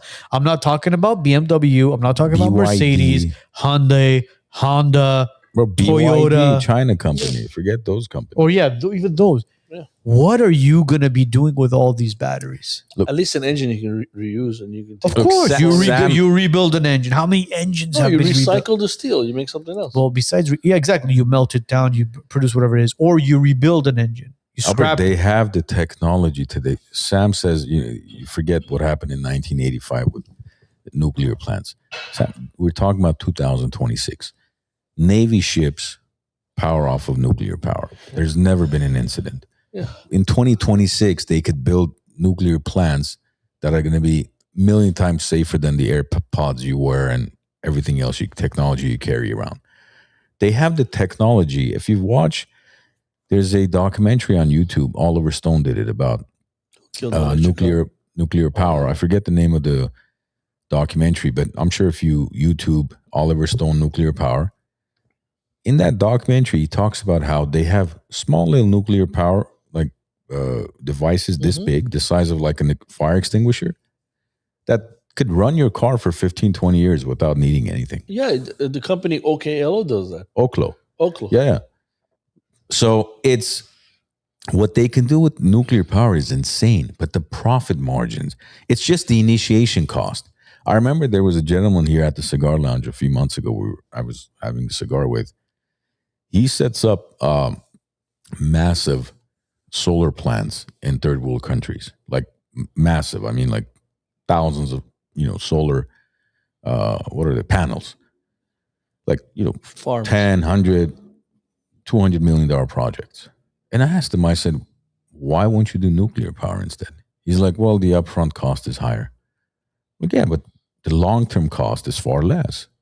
Who cares about the upfront cost? Invest more today. It's far better for the environment. Long-term, cost-effective. People pay less, and it lasts longer. There's absolutely zero maintenance with nuclear power. Well, yeah, upfront cost is too much. Okay. And it's a stigma, like you were saying. It's a stigma to Albert, the nuclear stigma power. is from when was the last It's time? still- When was it's still- Chernobyl? was Was it it's still, 80s or 70s? When was Chernobyl? Head. Like Chernobyl was, I think, in the 70s, no? Or it was in the 80s. it was 82, 83. Yeah, 82. Like it was like 86. 86 there. Well, right before you were born, April Literally. 26th. Damn. Is that when you were born? 86? No, I was born in 86. Yeah. Young gun, huh? I'm a young gun. I'm turning He 40 was- this year, bro. He was born February 31st, 1986. Yeah. Levik's like, hold on, man. He's had It's going to go over a lot of people's heads. he's had 10 birthdays. Have you seen Chernobyl, by the way, on Net? Is it on Netflix? The Chernobyl, or it's on HBO? One of those. Go watch Chernobyl as well. It's fucking crazy. These days, those by 10 o'clock, I'm sleeping. Are you serious? Yeah, man. 10 o'clock, I'm like, I'm going. God damn, bro. I love Seb. Seb's like Armand Levik talking dangers of lithium batteries. Bro got fried chicken wings coming on Uber Eats. I would love. I haven't had Seb, fried. we've missed you in the comments section. Bro, I man. haven't had fried chicken in a long time. Well, there you go, Uber. It's funny. Speaking of fried chicken, I'm glad you brought this up. My daughter, every time I pick up my daughter, one of the first things I always ask her is, I said, did you eat lunch? Did you have a good day? That's cool. What made you happy? What made you sad? I don't ask her like, in general, how was your day? Fine. Fine. All right. Conversation's over. So I asked her the other day, I said, what did you have lunch? She goes, yeah. Arnold was born as a result of Oh, what? Yeah, Arnold. I was born as a result of Chernobyl. I have a tail. I by miss the way. John in the comments. I know, man. Man, But anyways, I was talking to my daughter. I was like, so did you have school lunch? She goes, yes. I go, so what did you eat? And she goes, it was this stick with meat, and then it was like this cornflakes on top of it. I was like, was that the corn dog? no, it was Cornflakes. cornflakes. Dipped it in the cornflakes. And I was like, I eat cornflakes stick? I'm like, what are you talking about? She goes, yeah, it had like cornflakes around it. And I was just like, as we're walking, I'm trying to like multitask with her, asking her. Is this Chernobyl food? No, bro. She's talking about fried chicken, bro. She's like, I had fried chicken, but she didn't understand to say that she had fried chicken. She said she thought the batter around it was cornflakes. So she's never had battered chicken before? No, bro, we don't have that shit at home. Hold on a sec. Why not? Hold on. Uh-oh. We've never had fried chicken. Hold on. You don't need to fry a chicken. The way my wife makes it is she buys the chicken tenders. Uh-huh. Okay. Air chilled. You got to buy air chilled. Costco, baby. Mary's air chilled chicken. You buy the tenders. She marinates it with turmeric and curry and paprika and all this stuff. And then she breads it with panko. Uh-huh. Mm-hmm. And then she puts in the toaster oven. But that's a chicken tender. Okay, it could be a chicken breast. thigh, So it could be a chicken, she whatever. sees, mind you, this is a 7-year-old kid. She's never had KFC. She's never had Popeyes. She's never had chicken nuggets? But that's not Chicken nuggets, yes, but when she sees it and she's like, it's heavily breaded. She goes, it looks like cornflakes on it. He makes it sound like they just need avocado and pickled. sharp when you touch it. It's sharp. This is her telling me this, and she's like, How old is she now? Well, she just turned 8. She just turned 8. She's a year younger. Look, you've been following us for a while. Yeah. You've seen what I used to look like and what I look like today, based off of the certain dietary. Ozempic. Was it GLP-1? Yeah, GLP-1. Is that what it's called? Buy their stock. I did. And then I sold. We don't have any of that shit at our house, bro. Well, you eat better. Well, Unlike me. But you eat. It's clean eating, bro. I miss having certain burgers, but I refuse to have a burger as a cheat meal. My cheat meal Every time I heard my cheat meal has to be a I used to pizza. watch you guys like McDonald's afterwards. Or whatever. Well, that was 7 years ago, 6 years ago. Like, yeah, sick of McDonald's afterwards. Yeah, he was a fan of McRib. I remember. Hell yeah, bro. See, Joe remembers the Okay. McRib. The I fact fucking that you- love the McRib. The fact that you ate McRib is not even. I don't even know if that's artificial. I don't What think that that's is. meat. Like, It's terrible for you, bro. no, forget how terrible it is. What is it even made of? I've tried it once. I freaking threw up. I was like, It was "This delicious. is cat food. What is this?" Like, It's like little pieces. They put all this sauce on. I have like, no idea it's what, meat. what It's not was. food, bro. But it was delicious. The You know how long I was fact at that you McDonald's? think McRib is delicious, then you sit here. See, like the other day, we don't. I've never seen a fried chicken in my life. like, did you? how? Well, the kid has it. The kid, Of course, has it. she has. Bro, she's Bro, never. chicken nuggets. It's the same thing. No, but when she says that, Chicken nugget is not fried chicken. Chicken nugget yeah, is smooth. bro. Depending on where you get it. It's smooth little piece thing. Well, The fact that she said it's cornflakes It's not- around Hold on. the When you chicken guys go to texture. Disneyland 17 times a year, what do you eat over there? at Disneyland. Yes. The Oh, organic. ooh. What do you eat organic over there? linguine. What do One of the first things I love to get at Disneyland is the grilled cheese with the tomato Oh. soup. Oh God! Oh yeah, fantastic! That's amazing. And then what else? course What it do the is. kids eat? What did you say? Grilled cheese? Yeah, it's a What do grilled. the kids It's eat? a grilled cheese All with at the Disneyland is grilled cheese? well, it's grilled cheese with the tomato soup. What do the kids eat? Wagyu No, steak bro. with kimchi in. No, downtown Disney. That's where you go eat. I don't know what's in downtown. Downtown Disney, there's like food. That, like, for example, there's what fried hot dogs. $1.99. All right, when was the last time you were at Disneyland? Bro, I've never been to There you go. So you have no. Wait. That's sacrilegious. You never been to Disneyland? He's been to Disneyland one time with JJ, and they basically ended up leaving because Why'd you go to JJ Disneyland? fought with this. In France. I've been in Paris. I went to Disneyland with my Disney World. kids. But same bullshit. I mean, it's theme park food. What's theme park food? Everything's fried. That's what he doesn't know. No. What's in downtown Disney? Please tell me. Enlighten me. What? I went 3-4 years ago. You could have nice pasta in Disneyland. Yeah, Oh, yeah. I'm not saying No. good He's for you. not lying, bro. I'm not saying it's good Like for you. you could have really, really good food at Disneyland, like legit good food. He thinks I'm saying it's good What? for you. I What didn't say it's you good know? for You know what it is? He's been to Disneyland and he's gone to The pizza place over there. the pizza place. Where, what the fuck is this pizza? That's what the kids would. That's what the tourists go and eat there. When you go to Disneyland enough times and you understand that, hey, listen, when you go to downtown Joe, Disney, we gotta go with Seriously, bro. I have no idea where you let's go. All I know is that There's stupid drumstick restaurants. that's the size of my they forearm. eat this yeah, 47-pound turkey. They go eat a bunch of churros and fucking turkey legs and a pickle, and they go, that's all there is to eat at No, no. Disneyland. You Okay, can go that to turkey California. leg is healthier than No, probably. you can go to California Adventure, have a beer, have food and chill, or Yeah, come back of course. over. Levik, I'm trying to be healthy here. You're talking about beer. What's wrong with beer? You're throwing Yeah, off my 'cause- game right now. Yeah, Beer's of fine. course. You Yeah, can have yeah. You could have fried okra and fried avocados, deep fried mussels. Fantastic. But there's this one spot in New Orleans in Disneyland, amazing jambalaya. I love jambalaya. Amazing I love jambalaya. jambalaya. Amazing Remember the jambalaya. restaurant Elephant Bar? Yes. Yes. Amazing The shit. only thing that I've liked is that soup, the clam chowder soup in the bowl, the bread bowl. That's it. That's the only thing I've Yeah, ever That's, eaten. that's from the can. Yeah, because that's what you guys have gone and you've gotten the tourist food. That's I mean, what else?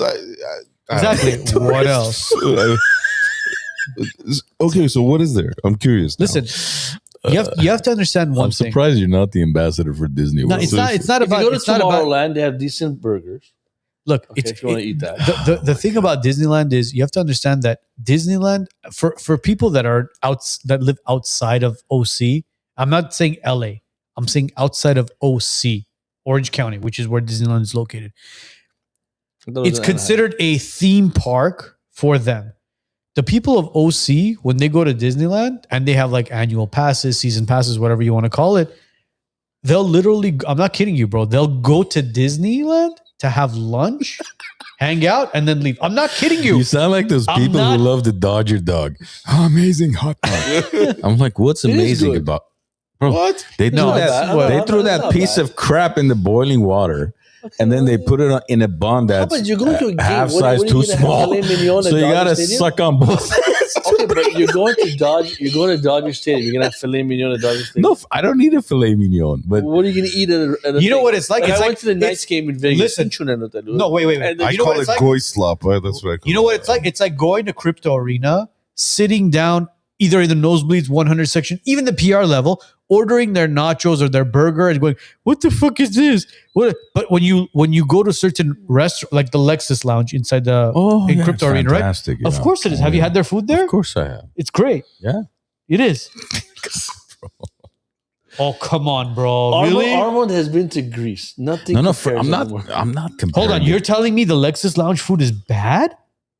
bro. I just had their Caesar salad. Everything else I tried, I was like, okay, you know, I what? just. end the show. I had some Caesar salad and I had their Caesar salad. because lost me everything at else Caesar was so salad. disgusting, bro. What are you guys I have talking about? I You have, lost me at I salad. have It's a no disgusting idea where you went. buffet, bro. What are you That talking? VIP section upstairs, the Lexus Lounge. Yes, I don't know. you're not the only one that's been to I gotta take. Crypto Arena I like gotta that. take him. We have make a little money too. and have the sushi there. He said salad. Go to a commercial. Yeah. Can we go to a commercial real quick? Let's take a break. We're gonna take it Can fried I chicken break. Can I take a pee break real quick? Go to a commercial. Mashallah. Son of a. You okay?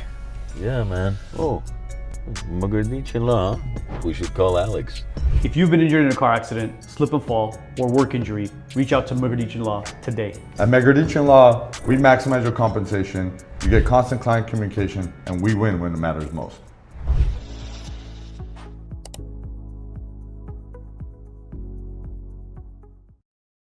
If you've been injured in a car accident, trip and fall, nerve, muscle, joint, any sort of pain at all, hit up Dr. Rafi. He'll take care of everything from A to Z. What's the number at?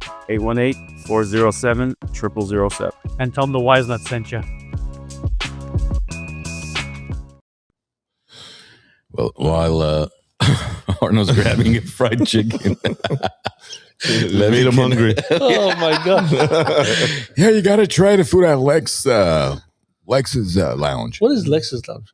It's that private lounge at the Crypto Arena, the former Staples Center.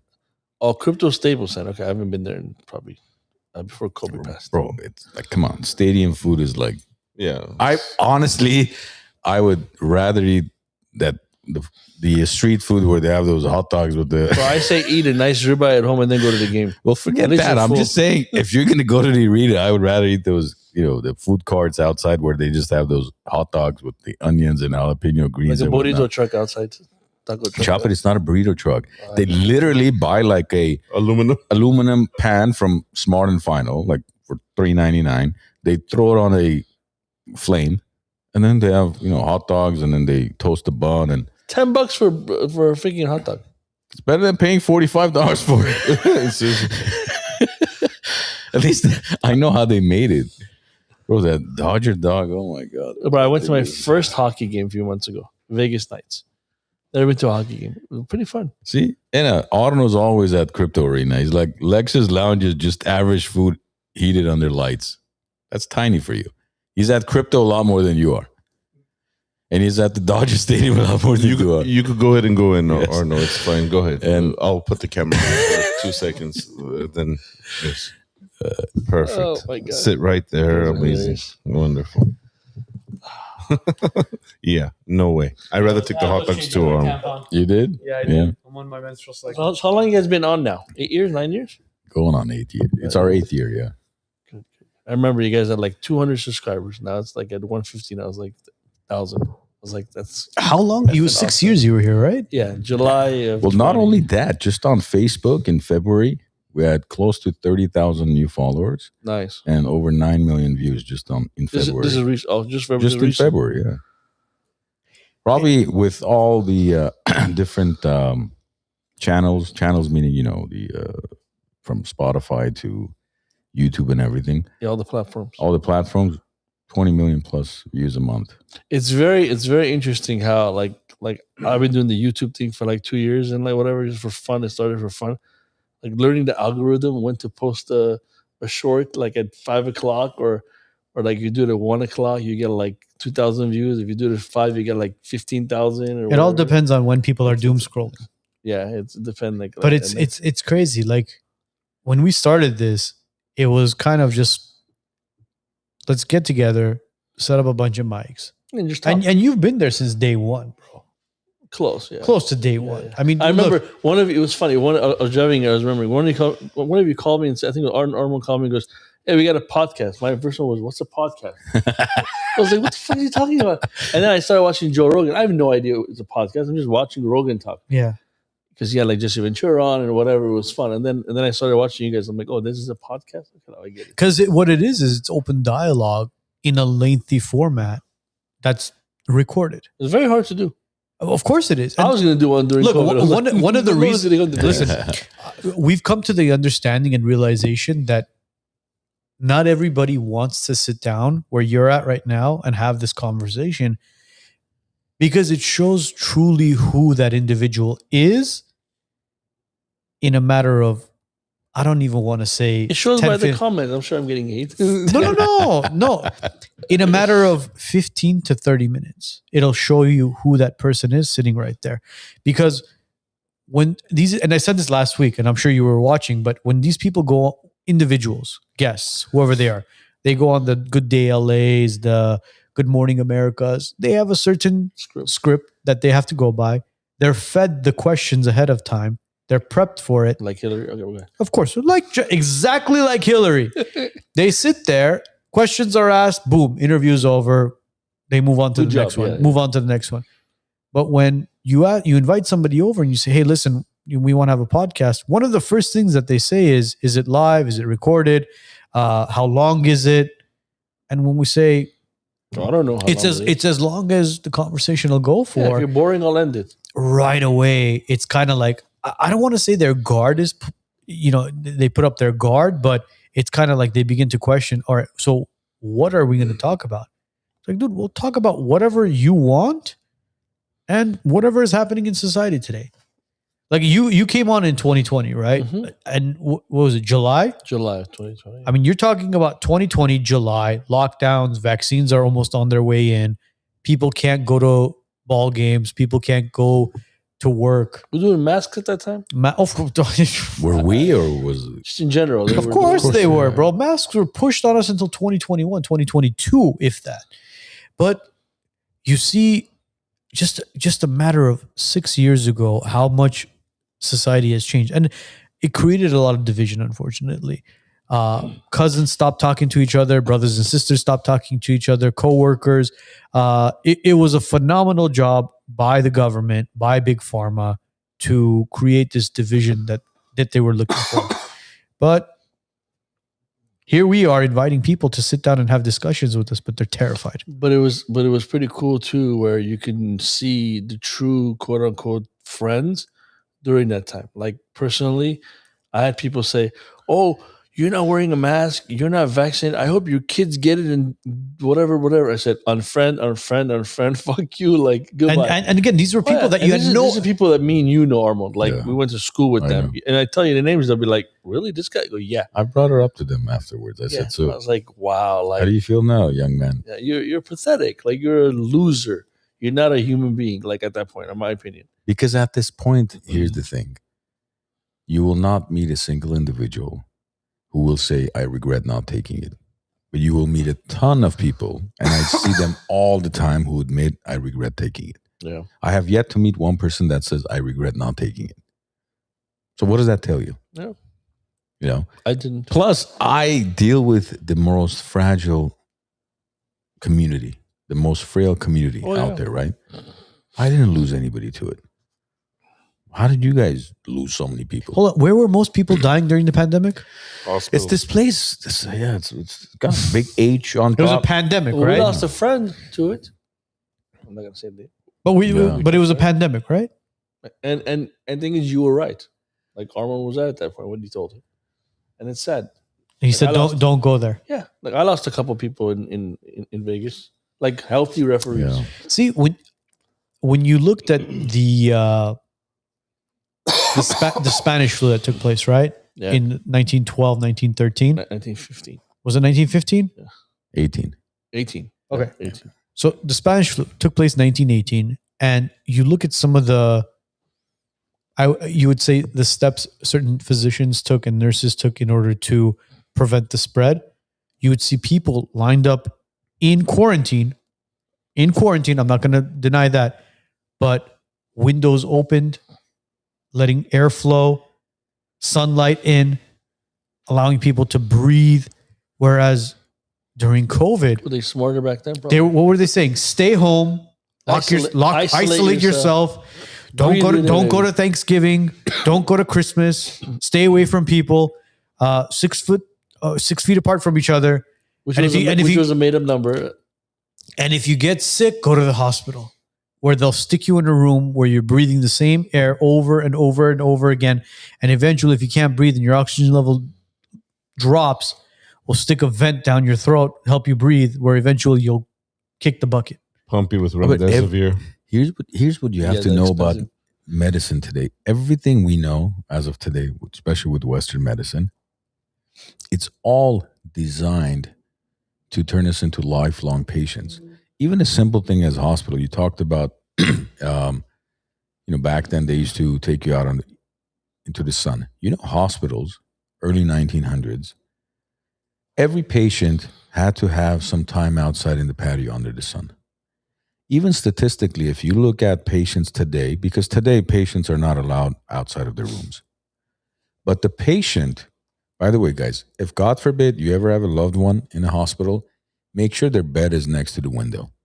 Statistically, the patients whose beds are next to the window have a higher survivor and recovery rate than the ones who are not next to the window. That's statistically. Why?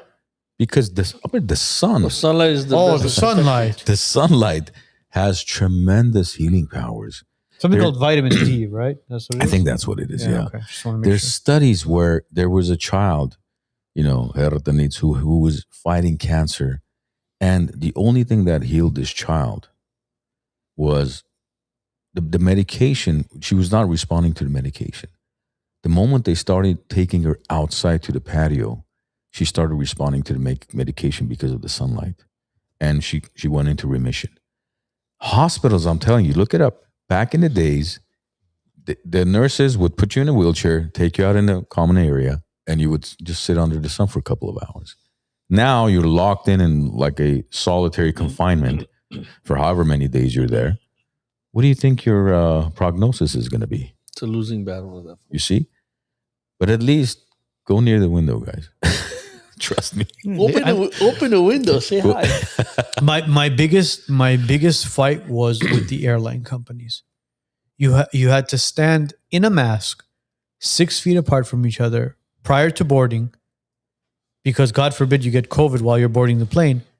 But then as soon as you board the plane, you're fucking sitting there like sardines in a can next to each other. the guy- in I'm not kidding you, shoulder to shoulder, Yeah. breathing the same air from anywhere from 2 hours, 5 hours to 10 hours if you're flying overseas. And for some weird reason, they would refuse to open the window.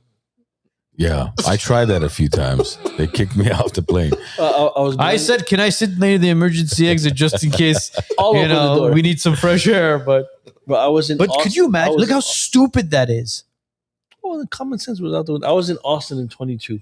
Coming back, I'm sitting there, no mask, nothing at the, what do you call it, the terminal or whatever. Guy comes, sir, put your mask on. I go, no. He goes, it's the law. I said, you go find the law, we'll talk about it. I'll be back. And never came back. Of course he didn't come back. I was like, go play in traffic. Bro, the Like, same leave me thing alone. happened with my... All with- these people, you come talk to me. Like, really? Bro, it happened with my son when we went to the children's hospital. He fell down. He lacerated his ear. We get to the children's hospital. And mind you, this is like 2024, maybe late 2023. We get into children's hospital. He goes, so you need to wear a mask before you enter the hospital. I'm like, well, I'm in the hospital already. My son's got a lacerated ear. We just need to get this stitched, patched, glued, whatever it is before we leave. Well, sir, you need to wear a mask. I said, well, I don't have a mask. He goes, well, do you need one? I'm like, yeah, go get me one. So he leaves while we're sitting waiting to see a doctor. Bro, this moron comes back. He literally takes the mask out of his back pocket. He's like, here you go, sir. I brought you a mask. I go, you want me to put the mask that was in your back pocket on my face? And he realizes Very it. close to your ass. He realizes it. It's like, told us that, man. yeah, that was literally in your back pocket without any covering, and you want me to put that on my face? And he goes, well, do you want me to get you a new one? I'm like, yeah, go get me a new one.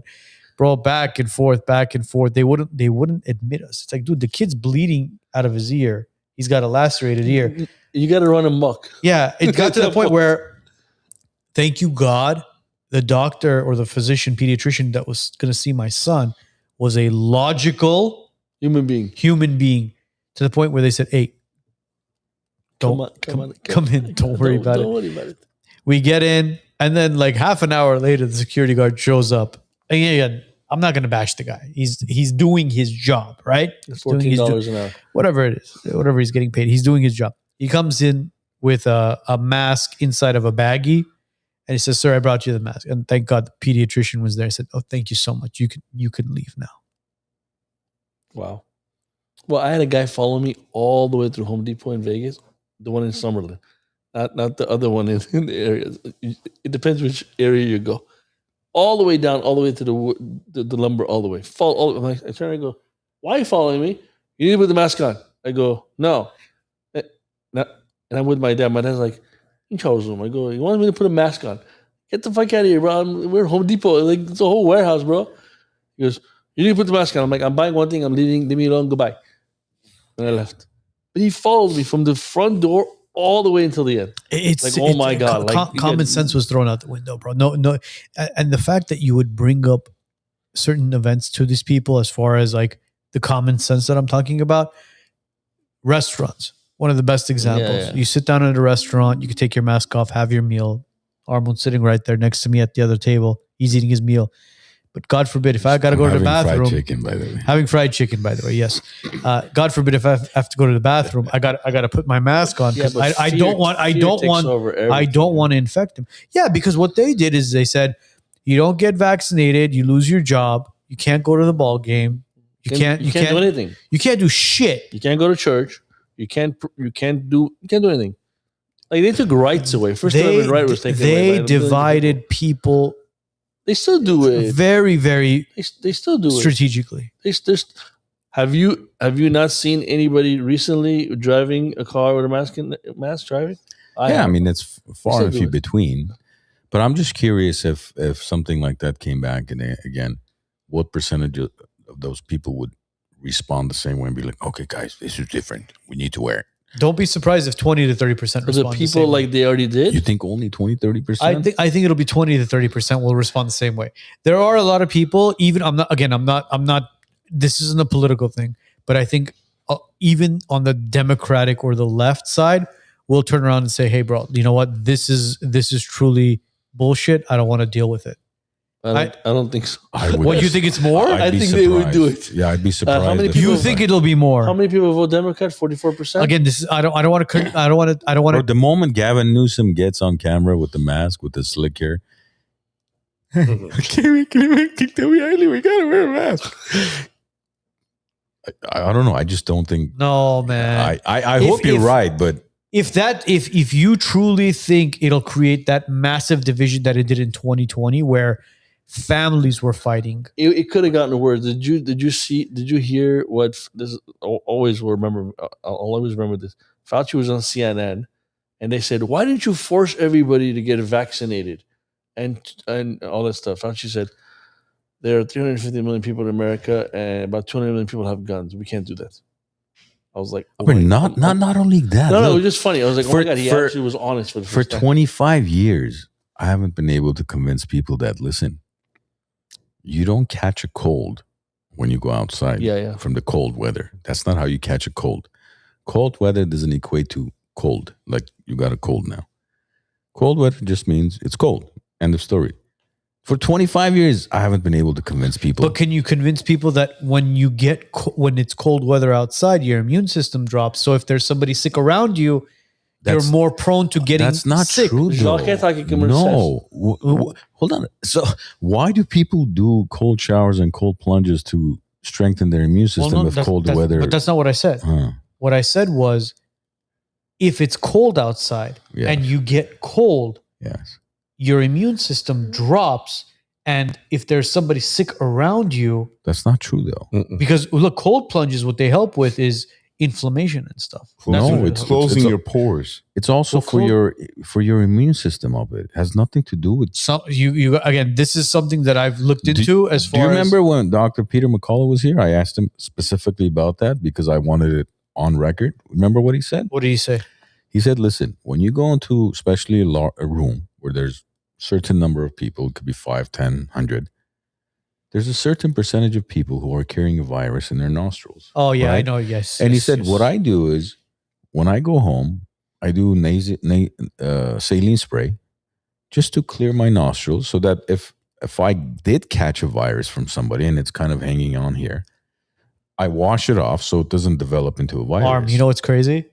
I've been doing that ever since he said it. Have you been sick since? No. There you go. I literally tonight when I go home, look, I'm not saying you're sick.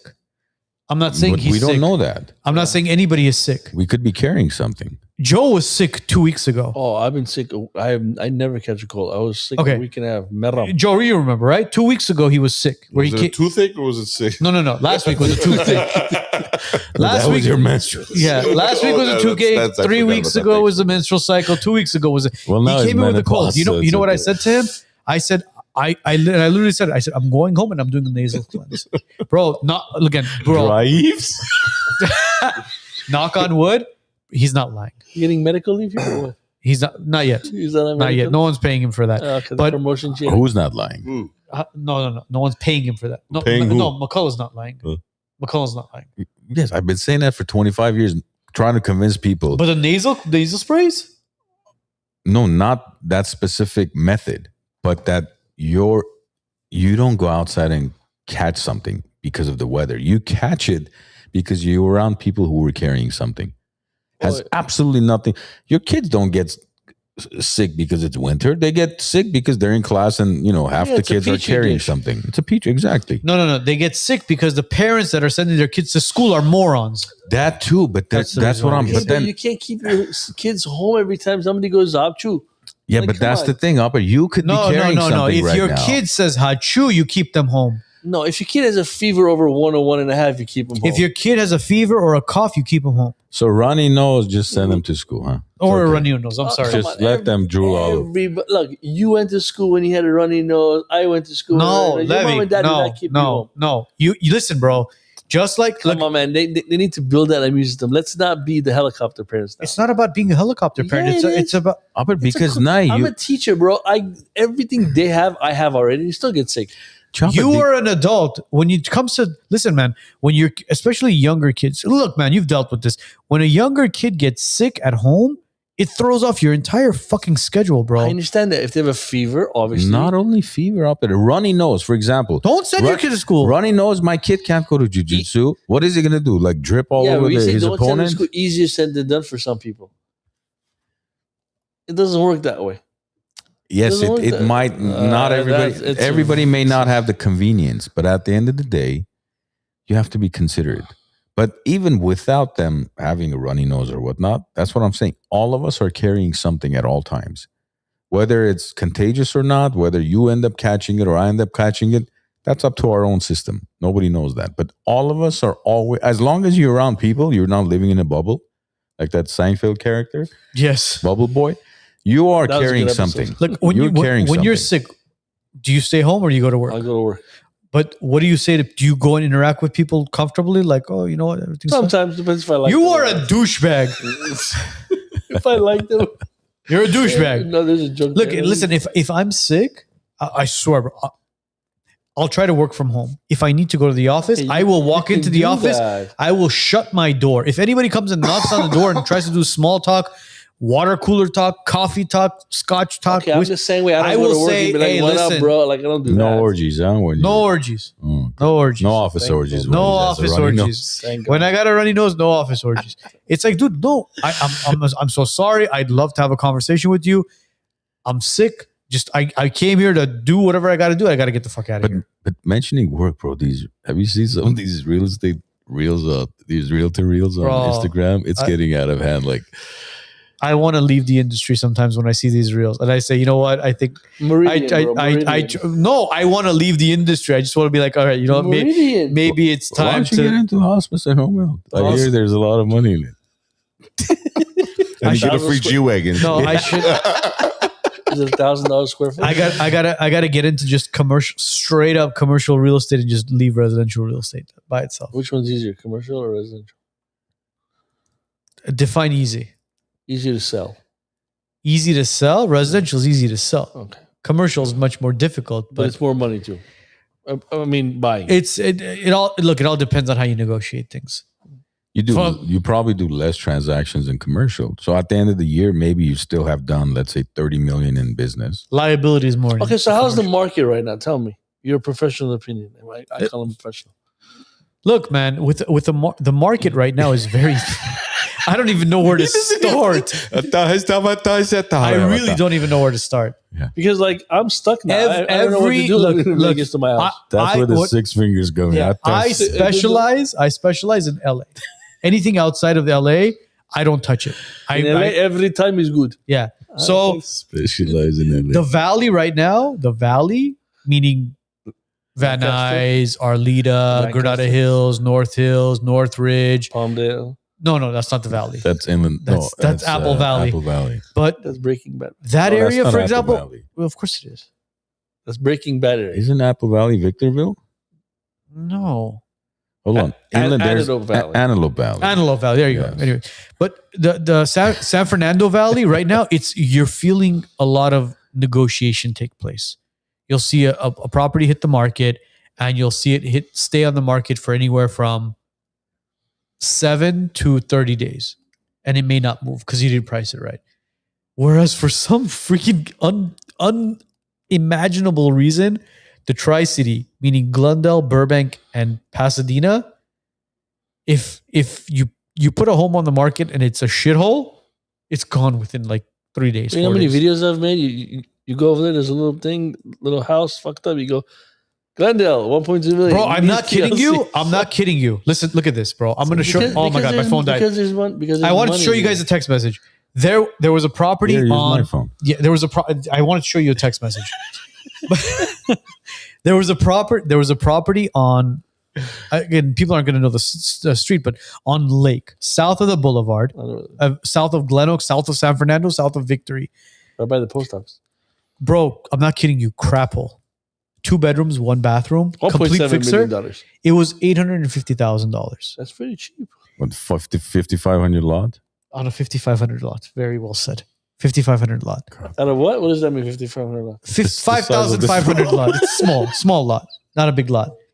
That's He a small sent. lot He in sent. Glendale? Yeah, You he could put a tool shed in the back. Yeah, like a shed from Costco. He sent it to me. I said, okay, we may be interested. Give me about an hour. I'm going to run it by my guy. 15 minutes later, he calls me. He goes, hey, it's sold. It's gone. Wait. You guys consider 5,500 square feet small lot in Glendale? Yeah. Wow. Well, that's big in Idaho.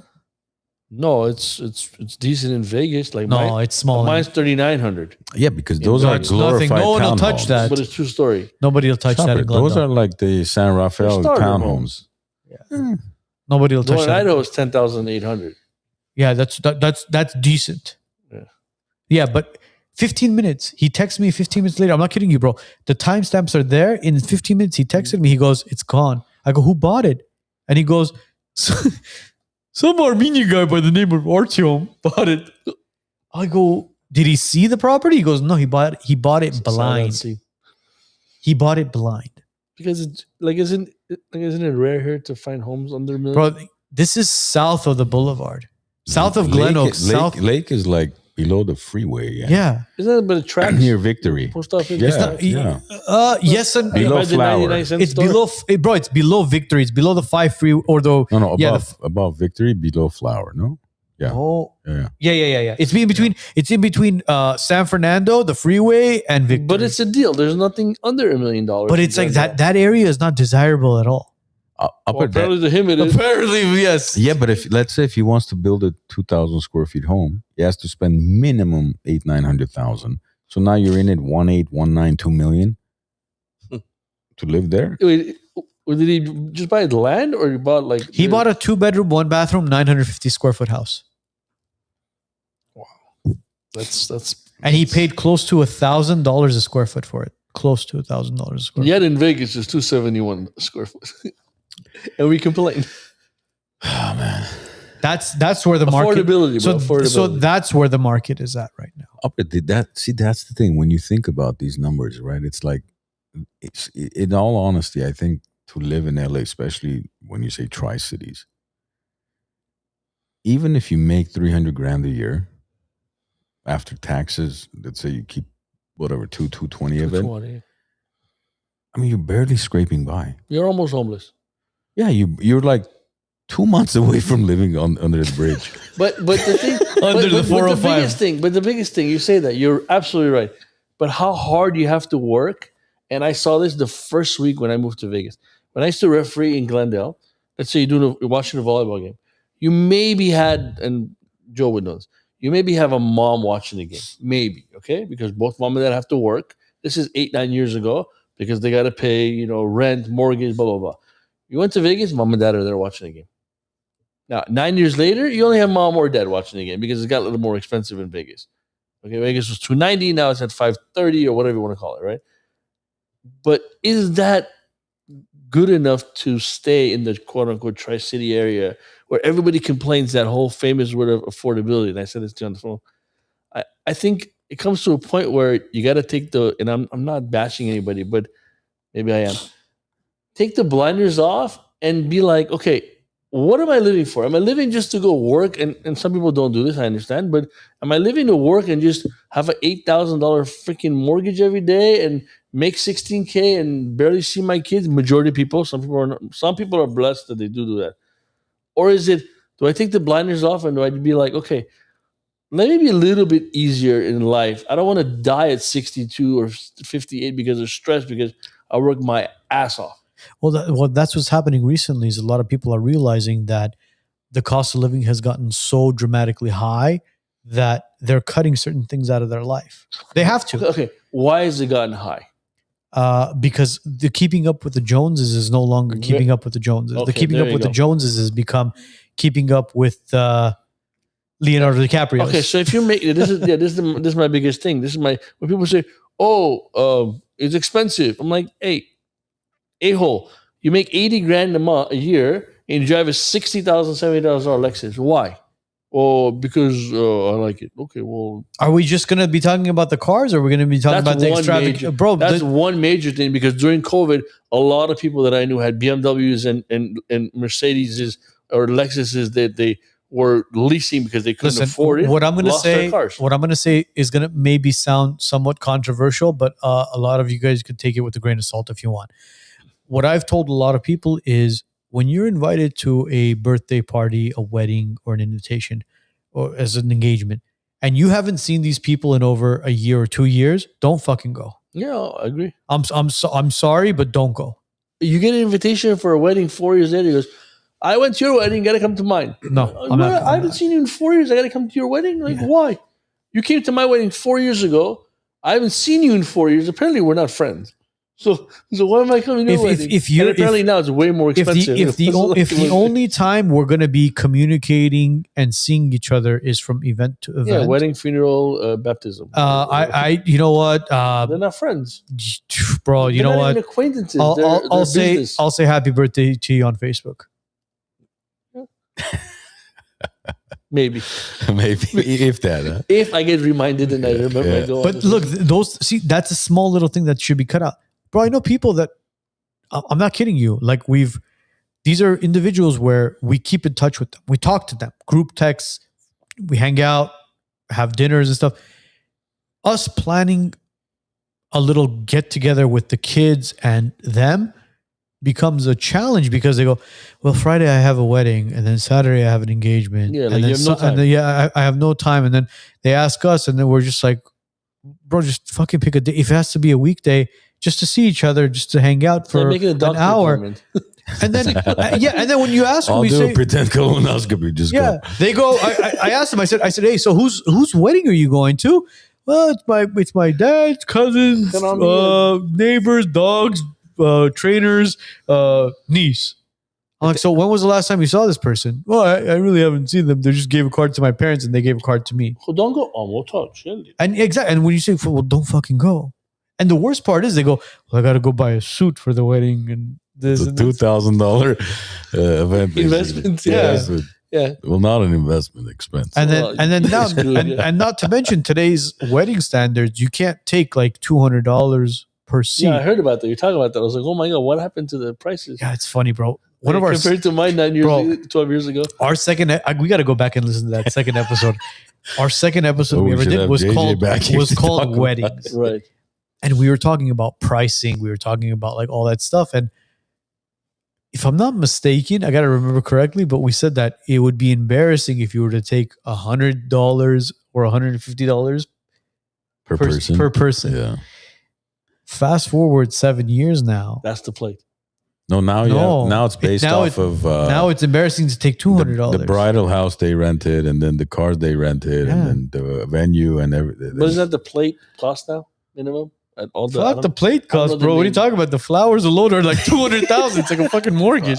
What are you talking about? It's like, I got to take out a mortgage. I have a wedding. I don't know. Should I go to medical school or get flowers for the wedding? The worst is these wedding planners, bro. These wedding planners, when they go on these social media outlets and they go, if you don't hire me as your wedding planner, you are losing money. You're going to get a divorce if you don't hire me. It's like, what are you talking about, bro? Like, lose money if you don't hire me as a wedding planner? They literally, it's a scam, bro.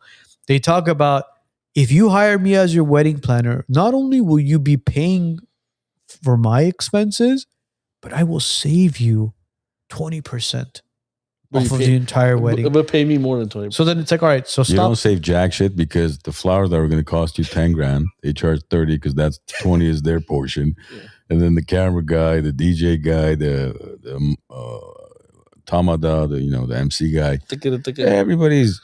Everybody gets a cut. No, they don't get a cut. He or she gets a cut from everybody. You know what's the best thing to do? You hire a veteran camera. No. You do it yourself. Okay. When you hire a veteran, experienced cameraman, I'm not kidding you. Armand could vouch for it as well, because obviously he has friends in that industry. They will control the entire wedding and make it go seamless. A experienced cameraman. Yeah, he's in charge. And they don't have that stupid clipboard pretending like they're actually. Clipboard. They have headsets bigger than these. Angela, I need you here. Yeah. Is the shrimp done? Who are you? I'm the bride's mother. No, you're not. You don't look like the picture. Go away. Your picture had duck lips and your skin was tighter. Your Botox is not good enough. Quickly. We need to refresh your Botox. We got lucky 12, 13 years ago because I was working at Pilibos. I knew so many people. Everybody gave me discount. Like every time I talked to, oh yeah, don't worry about it. Okay, you can't ask for discounts nowadays. Oh, I didn't ask. We just did because I was I've known there for so many years. Did we miss anything, Chief? The comments. Okay.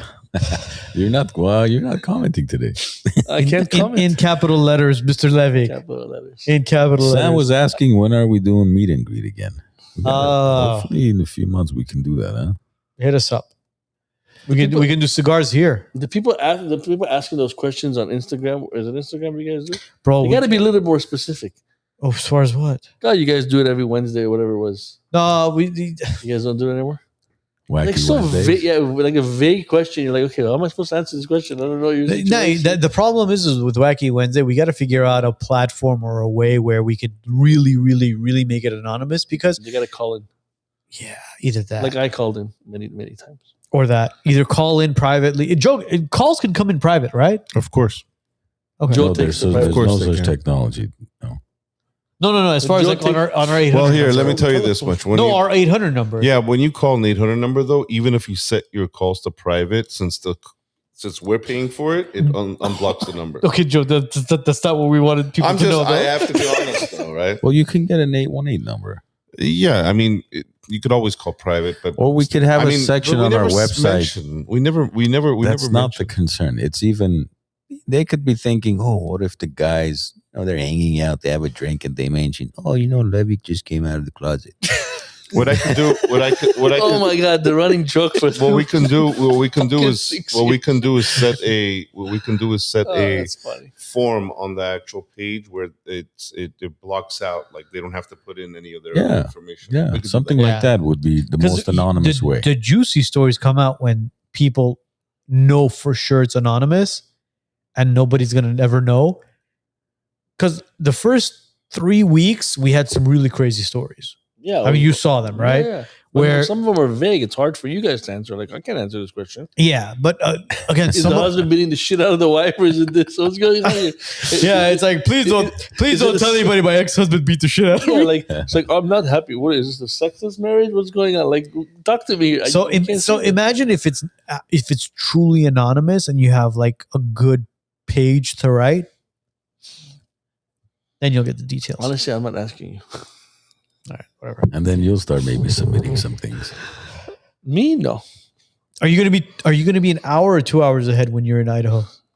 It's 1 hour. It's an hour? Yeah, every time I call over there to talk to somebody, I'm like, shit, it's 4 o'clock over there. Okay, bro, calm down. It's a fucking hour. It's not much. Oh, but you forget. Like I called the school. Like I called the school board. Well, like I called the school board the other day because I call it 2:53. Turn your head more, Levik, so the mic doesn't get your voice. Like I call it 2:53. I was like, oh shit. Like, sir, we're about to close. I'm like, it's 2:53. It's like, no, it's 3:50. I'm like, oh shit, I forgot. You forget. It's gonna take time. Yeah. Even though it's an hour. But I don't know how you deal with all that. It's hard. It's difficult. I drink a lot. I don't know how you deal with the amount of time. Civic So do you guys- By the way, shout out to Donald Wilson Bush. By the way, don't fucking call me at 1 a.m. in the morning when it's 1 a.m., 1 p.m. in Armenia. Are you awake? No. Someone called you at 1 a.m.? He lives in Armenia. You picked up. I didn't pick up. I woke up in the morning seeing him text saying, I want to call. saying, are you awake? Why do people Well, do that? now, yeah. I am now. Why do people? I don't know why people do So that. would you guys ever consider like moving Bro, it's To tough, where? bro. anywhere but here? It's It's just- super it's just tough. an honest It's question. super tough because there has to be at least like 15, 20 tight-knit people that move for it to even remotely make sense. Plus, for somebody like me, that's even if that were the case, how many years would it take for me to start a business again somewhere else? 5 years, 7 years, 8 years, 10 years? I don't know. I'll be in my 50s, like by the time I make it. Retire. Call it a day. And then- you are retired. Yeah, right. Retire. See, for you, your wife, you guys can go get a corporate or, job and make your money, whether you're in Nevada or Idaho. He can. I can, but I would I would have to start. My wife would be easy. You would be. Yours would be difficult. I get that. You would have to take. No. Start over. No, it wouldn't be a start. Well, yes, Yeah, you gotta build no, clientele, look, right? it's a yes and no because of the reason was my wife's license can transfer over to any state. She has to just basically kind of Right. there's certain things that she has to just transfer over because she's an RN. But with me, I look at my job as every single day I'm unemployed unless I have a deal going on. So for me, it's kind of like if I go to Meridian, Idaho, what I'm going to be doing is literally boots on the ground, knocking on doors. Hey, are you looking to possibly buy or sell? Buy or sell? Buy or sell? Trying to build that clientele. So it's a yes and no sort of thing. It's a yes because it's a completely new environment. It's a no because I'm used to that. I'm used to possibly not having a deal for a month, for example, and saying, all right, you know what? I got to get shit together and put a deal together. Look, if we really wanted to, it's doable. Because, for example, even if I really narrow it down, my wife, before she, we had kids, she was a private banker. She could be a private banker anywhere. She has all her securities and all that license still. I could go work for a healthcare company and make, maybe 6 figures, whatever. But I've never worked for anybody. 2 years of my life I have, adult life. I've been on my own for 20 plus years, just always running a business. Now to go work for somebody else, and if it truly meant something really better for my kids, yes, I would make that sacrifice. But then I'm taking my kids away from their friends, their cousins, their grandmas and everybody else that they're constantly around. That's going to be very tough for them. For me, I'll probably live in a bigger house. I'll have maybe 5 acres. No, it's of not even about the property bigger house. It's not about bigger. No, my life would be probably a lot easier too. Less expenses. We're That's not for going sure. to have the weekly birthdays and weddings and whatever else. That'll save you a ton of money. So That's what life will be 20% far less expensive. Yes. That's 20%. So let's say if I only make 150 grand a year over there, that's probably equivalent to at least $500,000 here with all the savings, So yes, it'll be fine. We'll be okay. But it's the kids and how they're going to grow up, who they're going to grow up around. And then Family, who are they going to meet? parents, brothers, You gotta cousins, You gotta sisters. take everybody and get a homestead. Go. Everybody go. With You know what I mean? That's the challenge. Can I say I'm something? kidding. It's hard. That one's You know who's coming back to America? Edgar. Okay. Why is he coming back? Has it been 2 years? Yes, So I won the bet. family. What was you were over under? What were you? Under. Yeah. Under 2 years? I told him. 2 years. But you know what? Well, you know what brought him back? Family. Kids. Okay. The kids. Well, not only The kids, but kids. his Yeah, parents. yeah, and family too. Yeah. His parents. That Okay. was the sole reason why he's coming back. And look, But he left when his kids were older. Remember what I told you before we started? yes. And you know what I said to him when That's hard. bro, I told him multiple times, and again, Ed will come back and he'll sit with us one day. He's not. He said it before as well. He's not. He's as a permanent host. He said he's not coming back. But obviously, we'll have him on and we'll chit chat with him. But I said it, and Armand saw it as well. You know what's the first thing I said to him? I said, "Look, I love you, but I'm more happy for your kids than I am for you." Because I saw Yeah. the reaction How on old his is kid's face. 13 and 12. or 13 and something? 12, bro. Mine, like I told my wife, I said, we agreed. I said, before 4th grade starting, we're going to go. If we do it after, it's difficult. even Vegas, where it's a transient city, every other week somebody moves. Where this kid moved where I don't know, Alaska. Or they get up and move. It's not a permanent thing. Well, me and you grew up and we went to whatever Marquette, Columbus, Toll, Hoover. Yeah. We're here 20 years. Yeah. Over there in Vegas, not even like that. Nobody stays. Now in Idaho, in the smaller cities like Star Meridian, they do that. They stay knit together and they go most of them all out. It becomes a community there. Yeah, it's more tight. 18,000 people. Everybody knows what you did. Like there's a page on Facebook where your kid ding dong did. Who the fuck is this guy? All of a sudden, Glendale extremist, right? Everybody knows. But my point is, there's a limit, and when you take your kids, and nothing against Edgar or anybody else, but at 12, 13, they've made friends. At 7 years old, like my little one, I mean, either way, they don't have a vote. Okay, they don't have a vote, but it's way harder at 10, 12 years old than at 7. My 7-year-old is loving it. Let's go. It's not only making the friends, it's also, again, how important it is it's very important for my kids to, again, marry an Armenian and have, full-blooded Armenian kids. Now, what their kids will do, I don't know. But for me, that's important. To others, maybe not as important. So that's a big decision factor too. Yeah, that's a value thing. Personal. Racist. But that's what I'm saying. Financially, if I truly think about it, I would probably be even way better off in Idaho, honestly, because what I know, and if I'm able to survive in LA, I can accomplish in Idaho in a few years what I've done here in 20 years. Because I think LA is, decades ahead of most states, right? So it's not even that. If I break it down between, let's say, if my wife started working and I even work a corporate job, we'll make well over $300,000 a year, and I'll live like a king. Even in Nevada, even in Vegas, you make $300K. You're like $200K. You're fine. Yeah, but the weather in Vegas is. But here, here $300K, you're borrowing $5,000 a month. You're calling certain people. Hey, can you help me make my BMW payment? You're calling like, I can't come to your wedding today. It's like, bro, you drive a nicer car than me. Yeah, but I got to make the payment. Can I borrow a couple grand? That's the other problem. Where it's always payment. Yeah. But hey, man, it was great seeing you. Likewise. We truly appreciate you and the support that you've showed us throughout all these years, man. With all caps. With all caps, yeah. bro. With all caps. Sitting here with you feels like we sat with you not 6 years ago, but 6 months ago. Yeah. Which kind of tells you the general, like it's a genuine kind of, I'm going to call it this. It's a genuine friendship that we have with you. And we're very proud to call you our friend, man. Likewise. I appreciate you. Good luck to you. Unlike you, he's been our friend for 30 plus years. So. Yeah. Well, yeah. I mean, I was fortunate to remember much. That's even before you became a Chernobyl baby. We were friends. I met Levik through the show. I didn't know who Levik was. I remember. But I know you guys knew him, right? I remember Joe. A lot of things in high school I don't remember because of my accident when I was 16. But I remember Joe through cinematography class.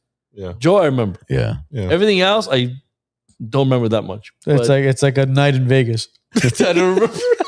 What's that movie? They went to Vegas. Hangover. You had roofies, huh? Yeah, a little bit. By accident. Why do they call it roofies? Why don't they call it flories? Because you end up on the floor. Because you end up on the roof. On the roof, and then you fall on the floor. Yeah.